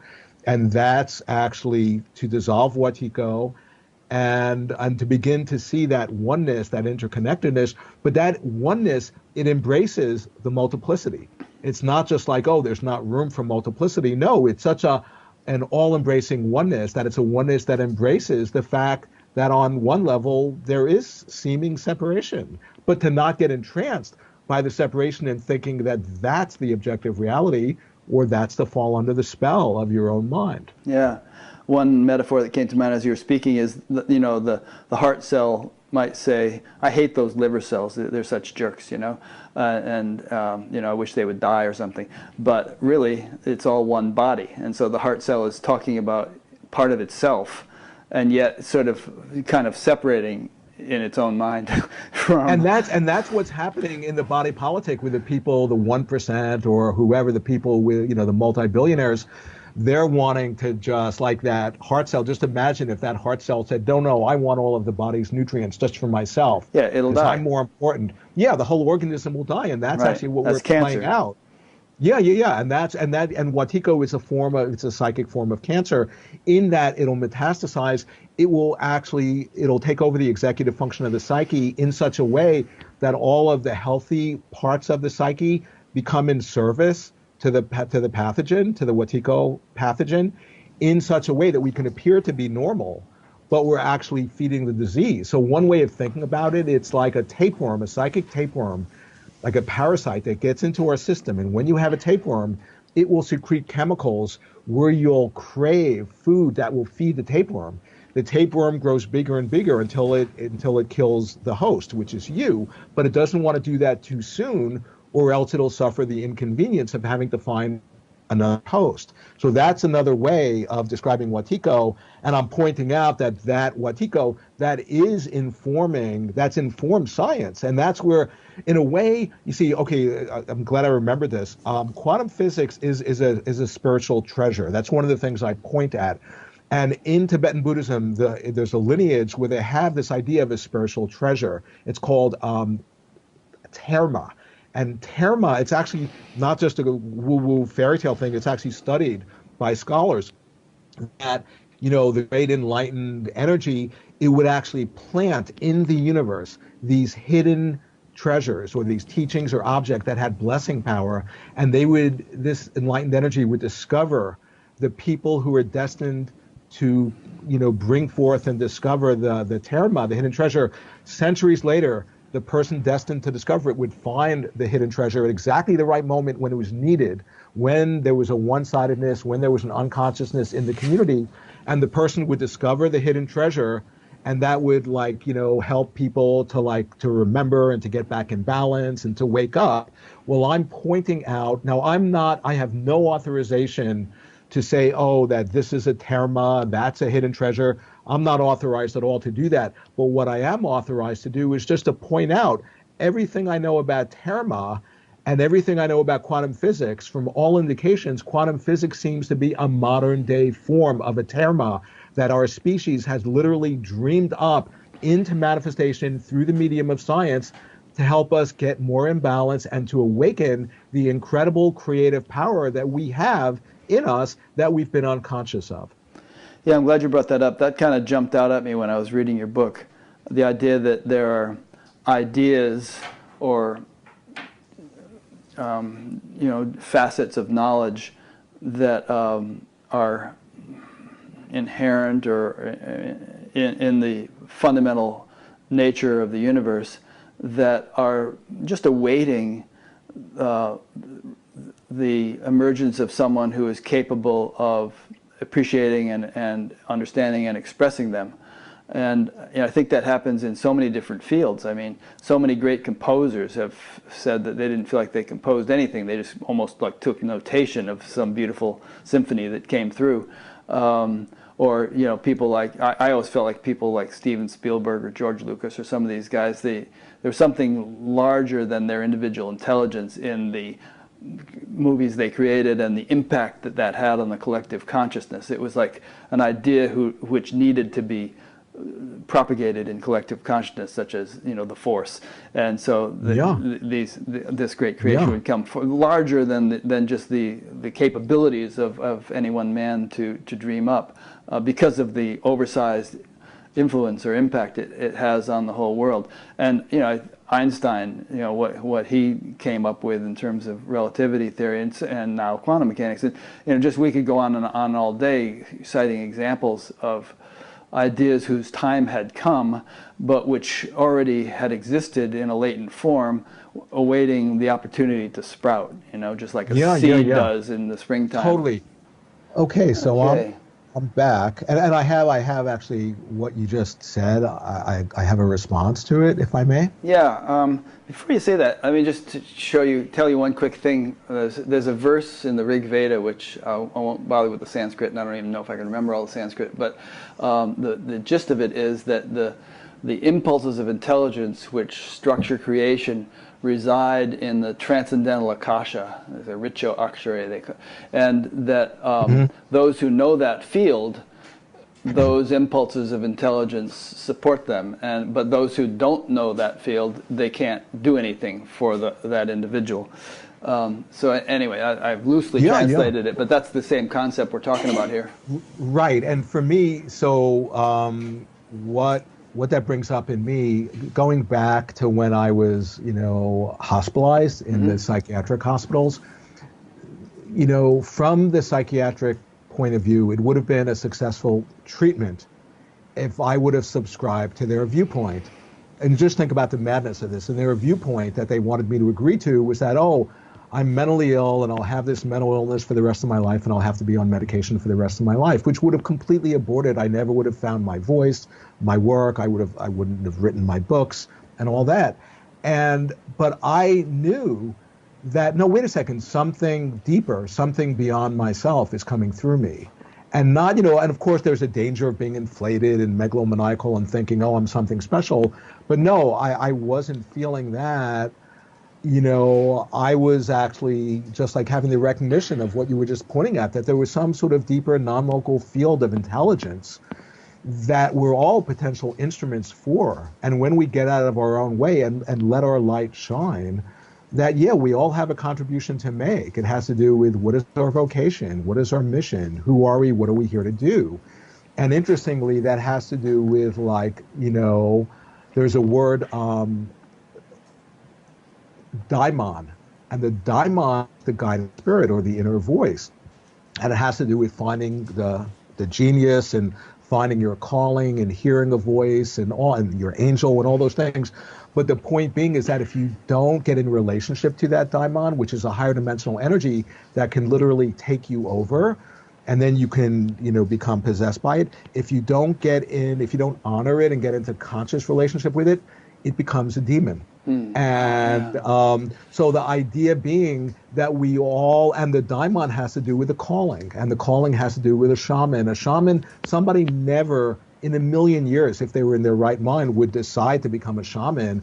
I'm going to shaman graduate school, or taking a weekend workshop and I'm getting certified as a shaman. It doesn't work that way. You get called by the spirit, by some higher dimension, higher dimensional energy. And if you don't assent and agree and cooperate, that's when you can get sick and die. And so one way of understanding my experience, and a lot of our experience, is that like some sort of like this daimonic energy, this spirit called me through my suffering, and I was either going to just split off or become possessed by the pathology of it. Because with awakening, there's always a combination of pathological elements and healthy elements, because it's our abuse and trauma and wounding that catalyzes the awakening, But the point is to more and more just identify with the healthy part and then let the pathological part just naturally fall away. And so the idea being is that, when that daimon, which is the calling of the shaman, of the healer, of the creative artist, you need to really honor that and in a way offer yourself to be an instrument for that. And that's what I keep on talking about, being creative, to let something higher than your own conscious ego come through. That's going to be healing for you, and it's going to be of benefit for other people. Yeah. And I think you have to, make efforts to make yourself a fit instrument. It's not just going to happen necessarily. I mean, everybody says, Oh, I want to know what my totally. purpose is and all this stuff. But, Jesus said, first, seek ye first the kingdom of heaven, and all else shall be added unto thee. And, Lord Krishna in the Gita says, first transcend the relative field, then established in being, perform action. So there's always this principle of going, kind of pulling the arrow back on the bow before trying to shoot it. Yeah, yeah. And the idea of, I mean, in Tibetan Buddhist practice, you're continually purifying yourselves to be an appropriate, container and vessel for the teachings, for the realization to come through. But the interesting thing, that verse you just quoted, like to seek ye first the kingdom and then you'll get everything. Yeah. He didn't say, oh, when you find the kingdom, you'll get everything. He said, seek ye first the kingdom. And the idea being, it's the seeking itself. It's the turning our intention towards prioritizing, the spiritual point of view of like, who are we? That itself, in a sense, becomes not just a means to an end, but that itself becomes the end itself. That's very interesting. Yeah. And there's something in my original question which I don't think we've quite addressed yet, which is that there, when I was referencing various scientists and musicians and movie makers and so on who have been conduits for some deeper knowledge to come into the world, it's just the point that there's a kind of a treasure trove of possibilities residing in whatever deep level of creation they reside. And speaking in terms of our current situation, I'm quite sure that there are solutions to every problem which faces humanity in environment, health, and economics, and every other field you could consider. But how do we access those things, and how do we become conduits for those solutions? One of the things, and there's a lot of answers or like a lot of perspectives to get into the answer for that, but what came up in me is that, so here quantum physics is pointing out consciousness' primary, this role it's playing in the universe, in the manifestation and the creation of the universe. And one other way of saying that is that, so the opposites, here's matter, here's the physical world, here's matter, and here's mind, that you begin to realize, oh, wow, similar like when you have a dream and you have lucidity in a dream. Oh, when you have that lucid moment, you realize you're inside of your psyche, that this world is, in a sense, psyche. And so this world, in a sense, is a reflection of what's going on inside of us. That's to connect with like the deeper sort of like the synchronistic matrix that's always informing things, and that's to realize the dreamlike nature. When you realize that, the dreamlike nature, that's also to see the non-local field, that's to see the interconnectedness, the interdependence. All of a sudden, that's where the compassion comes in. But when that's in a way the one answer for all of those, crises, because the sense that we're not separate, that we actually depend on each other for our survival, that we can actually help each other, that, because to the extent that we're entranced and thinking we exist separate and I just want to get me and mine and all that stuff, that narcissistic, that self-centered point of view, which is a self-propagating idea, and that's like to be under the sway of the Watiko idea. But the whole sense of actually seeing the true nature of the situation, which is that that there is no separation. It's not like we have to create that. We just have to recognize that is the nature of our situation. I would say that's like the fundamental solution, because out of that, then everything changes. It's kind of like this. It's kind of like, say you have a big mess and you're typing on your computer and everything's coming out wrong. Well, if your fingers are one finger to the right, it's going to look like an unbelievable disaster. And oh my God, the solution is going to be so unbelievably challenging and difficult. But the solution is just to move your fingers one key over, and then everything just magically, it resolves. It's a similar thing to us, that we actually have been entrained to have like this mistaken idea of who we are. And that's, in a sense, what my work in Watiko, with what work with quantum physics is actually helping to unlock. Yeah, one thing I liked in your book is the references, I guess, from Wheeler and others, that fundamentally nature is very simple, and the deeper you go, the simpler it gets. And if that is true, then ultimately the solutions to all the problems are not going to be complex. The ultimate kind of core to all solutions is going to be simple. Latch onto that, and the complexities will kind of fall into place, like you said with the keyboard, shift thing. That which seemed impossibly complex and insoluble and intractable will all of a sudden seem like, oh, this makes sense. We can do this. And you see, the thing is, if there's any one person who does that, who integrates sufficiently to the point where they connect with their nature of the mind or ordinary mind or whatever word you put on it, and they really embody that and have stabilized that realization, and then hanging out with other people who also have that same experience, it's contagious. In the same way that Watiko is contagious, when you have these insights, it creates a contagious field that gets really potentiated for more synchronistic phenomena to happen, for more this realization, for more healing to happen. And like a perfect image to express that, say if you're in a dream, right, at night, and say if you, as the dream ego, have the realization that you're dreaming and you have lucidity, okay, that's one thing. But imagine then if other of your dream characters in the dream also have that realization of, oh, wow, we're having a mass shared dream, and you come together and hang out and you contemplate, oh, wow, what are we discovering? Well, I would imagine you would say something like, wow, we're discovering that this dream world we're in, this universe, is actually, it's nothing other than we're dreaming it up moment by moment into materialization to manifest the way it is. And as we more and more deepen our understanding of that, we can get in phase with each other and change the way this dream is happening. Now, I'm describing a night dream, but that's totally applicable to the waking dream. When more and more of us hang out with each other and connect with our true nature and connect with that genius that we have to actually consciously call forth and create reality in a way that's more in alignment with who we are, and we could connect with other people, we can activate the collective genius where the whole is greater than the sum of its parts in a way where we can, in a real way, change the world. And that's quantum physics is saying that's within the realm of the possible.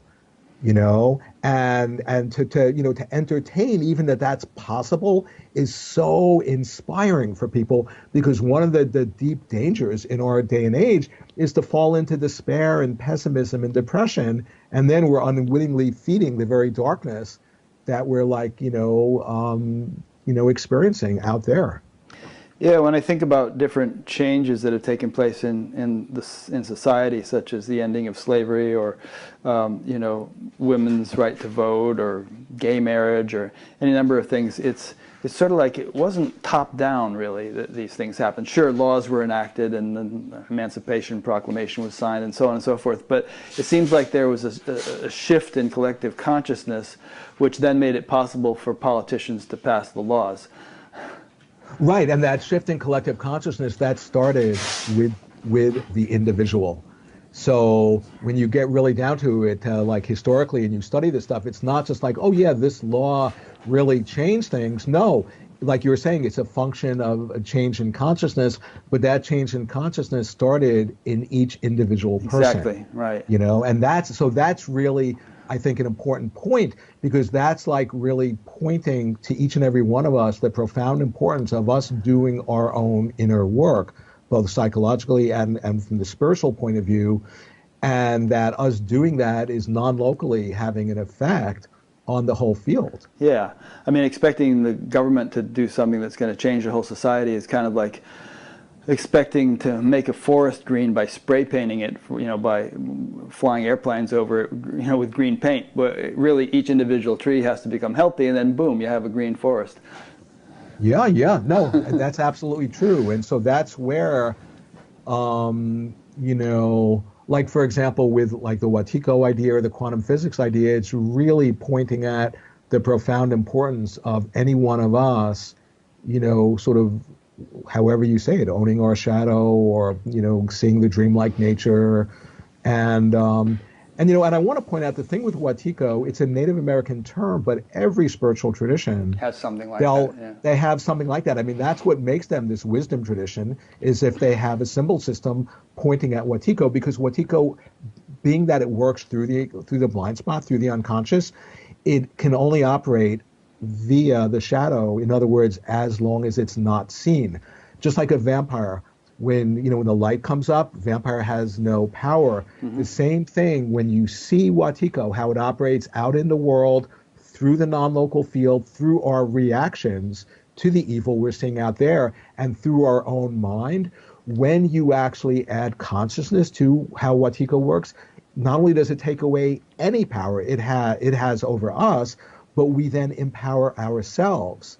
So, it's kind of like I've had this recurring dream of like that I'll be like on the lookout for this vampire with a number of people. And there was one dream of these. It was the morning two of my teachers were coming to visit from Tibet. And I guess I was all excited, and I got woken up by this incredible dream where we're searching for this vampire that's amidst us, and I see him and I recognize him. And I start, I think I start saying like, oh yeah, no, I think we're all chanting Bela Lugosi, the guy who played Dracula. Yeah, Robert Pattinson for that matter. Okay, yeah, and I see the vampire, and I try pointing him out to other people in the dream, but no one else can see him. And in a way, I was realizing, and that dream was like 20 years ago, and I was realizing, oh, that dream is very alive in my psyche, and it's unfolding more and more. And as I gain fluency, and as I gain or being able to articulate this stuff, I'm more and more able to turn people on to that vampire that I'm seeing, and that vampire is Watiko, and how it's operating, in each one of us. Like, to the extent I'm not writing as like, oh, there's this Watiko disease and I'm like a healer and I'm free of it. No, I've been infected with Watiko in every molecule of my body, but yet somehow I've had whatever, the strength or something to, in a sense, not only not be killed by it, but to more and more transmute it into something positive. And that's what enabled me to write my books. And that's like the deeper archetypal template for any of us, that, part of like the archetype of the shaman, what does the shaman do? They get in, they take on the illness of the community, of the client. They literally fall ill themselves. But if they're an accomplished shaman, they're able to gradually metabolize and assimilate and integrate and transmute that illness into healing. And then non-locally, the person, the client, or the community gets healed through the shaman doing that. The point is, we're all shamans in training, every single one of us. And that helps us to recontextualize our subjective experience and take it out of the realm of pathology and understand, oh yeah, there's a deeper spiritual process that we're all, and the shaman, that is the wounded healer. I just want to make that clear. Okay, cool. A rather long question came in, and Irene spent some time editing it down, and she feels like it's a good one. I haven't read it yet, but here I go. I'm going to read it to you. Okay. This is from Florence. Don't know her location. She asks, I'm very experienced with lucid dreams and expanded states of awareness. I experienced that the only way to change the personal dream is to transcend desires. Without desires and losses, we live in a perceptual experience of now. There is peace of God, well-being, and infinite possibilities when you aren't attached to an outcome. However, I'm left with no direction once I get here. The outside world has not changed, and ego has to engage in order to make choices, or karma creates no better choices. I'm not enlightened enough to change physical reality. How do you know what to do once you get to a detached state? I understand that there is another force that guides and manifests in all sorts of amazing ways, but what do you do if there is no desire, or the desires leave no better direction? Almost done. Almost done. Let me finish. What do you do with nothing propelling you, such as synchronicity or spontaneous right action or any one of those magical things? Just sitting in awareness of awareness goes nowhere for me, and this is observing the dream. It's not creating the dream you want to live, or a better dream. What do you do? Right. Yeah, no, I really appreciate that question. And what it brings up for me is my own experience. When I'll have these lucid dreams, and there are all these, sort of a degree of lucidity. There are some dreams where I'll have some lucidity and still think there's like evil, negative energies. And then I'll have to like deal with that or transmute that in the lucid dream. But then there are these lucid dreams I'll have where it'll be kind of full lucidity. And it was the very first of the lucid dreams I had, 30 something years ago, where as soon as I had the realization of lucidity, and it was a full realization of lucidity, I mean, as much as I could imagine at that point, spontaneously, I began chanting Om Mani Padme Hum, the mantra of compassion. Now, it's interesting. It was so long ago, this was like I think over 35 years ago, that it was before I had even started doing any sort of these mantra practices in Tibetan Buddhism. So I didn't even really didn't have experience with that mantra. Now that mantra is the mantra of compassion. Now in Buddhism they say that if it's real awakening, it's always the combination of two factors of emptiness and compassion. Now emptiness, that's the lucidity. That's to recognize there's nothing objective, intrinsically, independently existing separate from our own mind. That's the lucidity. And compassion, well, Om Mani Padme Hum is the mantra of compassion. So in Buddhism, they'll talk about, and this is also interesting, and this ties in with the compassion piece, that whenever any student starts doing practice, they always cultivate what's called bodhicitta, the heart of awakening. And it's just like, the good altruistic heart of compassion. And they say, and that's the start of when a beginning person starts to do practice, you have to cultivate the bodhicitta. Then they say, when you become fully, totally, and utterly enlightened, what you get is bodhicitta. So it's the same thing at the beginning and the end is the bodhicitta. And the bodhicitta is that heart of compassion. So the point being is that, if you have, this genuine, sort of awakening, this lucidity in the night dream, in the waking dream, and you're not sure, what do I do? Whatever. Well, the idea being that the energetic expression of that realization, if it's genuine lucidity, is compassion, is the bodhicitta. And then how do you express that? Well, how does that inform your behavior? That's up to you. That's where you need to get creative. But just the whole question I really appreciate, but it just, I was flooded with, that has to do with bodhicitta and compassion. And then I imagine, at least in my imagination, that will inform what there is to do in each and every moment. Mm. Yeah, I just want to add, in case Florence finds it useful, that in my experience, there's a transition that takes place from feeling that one is an individual and as such one is in control of what happens, to kind of the other pole where one realizes that one is not an individual, or is much more than an individual, and something else is predominantly in control. There's a Vedic phrase, Brahman is the charioteer. So, going from I am the charioteer to Brahman is the charioteer, Brahman being cosmic intelligence or universal intelligence. And this transition doesn't happen overnight, doesn't happen with a snap of your fingers. It takes time, and as it progresses, there can be vacillation and sort of swinging to, the ease of having Brahman be the charioteer to the difficulty of holding the reins yourself. And one kind of swings back and forth, and that can be very uncomfortable. But as time goes on, it eventually shifts, and there's a sort of a fluidity or an effortlessness to life. And there's still going to be, individual little things cropping up here and there, but they become much more in the back seat, and the sort of the cosmic flow of things becomes much more characteristic or predominant in your life. So it's a matter of culturing, this, and through whatever practice you find effective, and having patience, and just kind of keep on keeping on. Can I say something? Yes, please. Yeah, go ahead. What you said, Rick, was so great. I just loved it. It made me, one association is because I have so many people who say, I have these lucid dreams, and then I can control the dream. And right away I get, they're not really having lucidity if they're controlling the dream. Because who's the you who's controlling the dream? Like, if really lucid, that's what you see through. That the you who you've been having an identification with, that's just a model for who you are. That's not who you are. So what I would point out to them is, it's not like that you're able to control the dream. What you're able to control is yourself. Yeah. And I would say that if you, the individual, are controlling the dream, whether a night dream or the daydream that we're all having, then you're in trouble, because the Yeah. the intelligence of the you is extremely small compared to the intelligence governing the universe. So it would be nice if that intelligence were, running the show, and you were just you were just along for the ride, not Right. isolated from Totally. that. Totally. And that was why, like when I was saying before, like with the quantum physics book, when I would look at it, I would be like, wow, like who was the author of this? Because it literally felt like some sort of like intelligence was just, that was way smarter than me was coming through. And I was just offering, in a way, I was offering myself as a vessel for this information to come through. And coinciding with that, I also had a strange feeling a lot. And the feeling was I could imagine the people who would get to, in the future, would get to be the readers of the book. And I was feeling, and whether this was total hallucination, I'm willing to own that.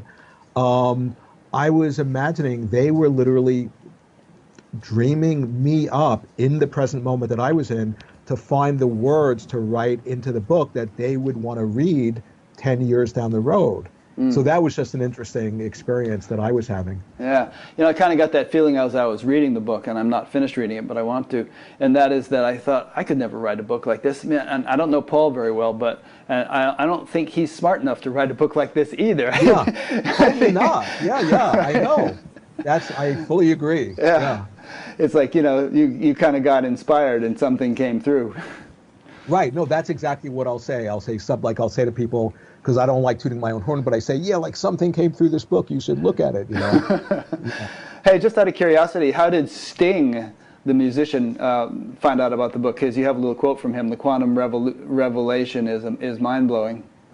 Yeah. So Sting, I've known him over maybe 12 years or 13 years or something like that. And he contacted me like one day, I'll never forget, I woke up, and there was an email in my inbox from Sting saying, hey, I love your work. I'm backstage. He was, somewhere overseas giving a concert.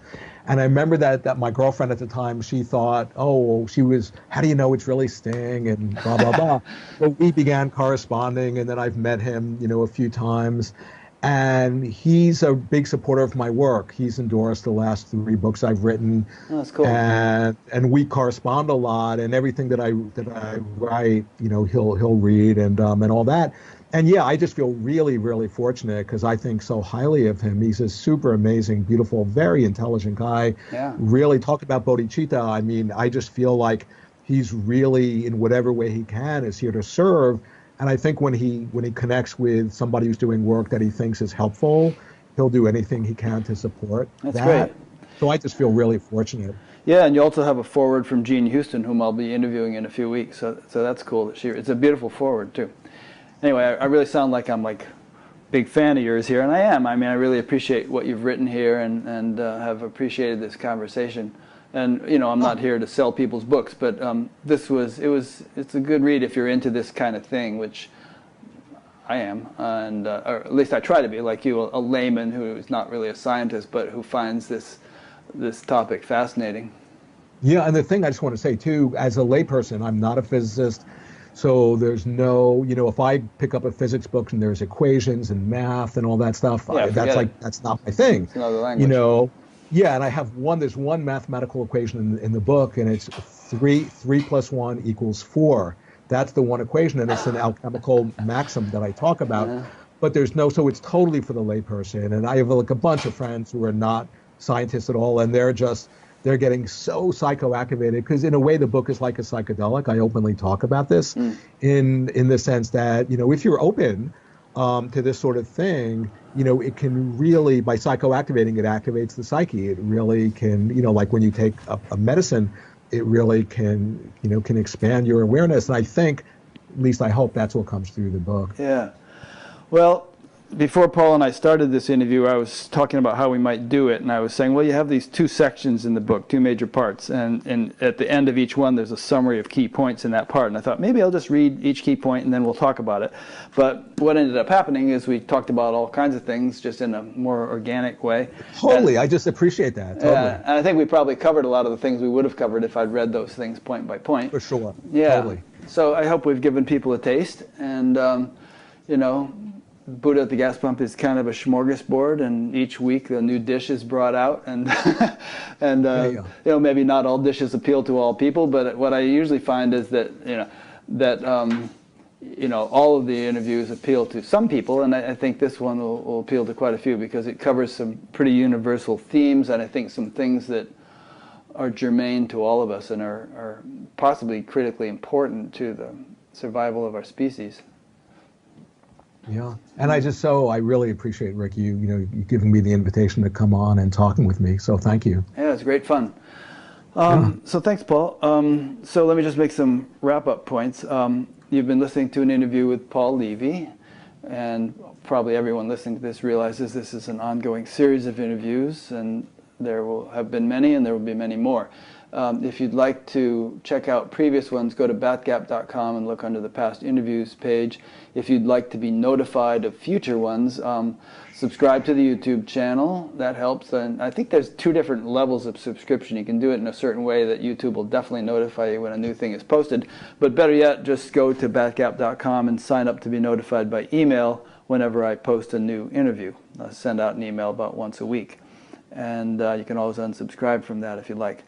And while you're there, check out the other menus. There's an audio podcast of this and a bunch of other things that you may find interesting if you check out the different menus.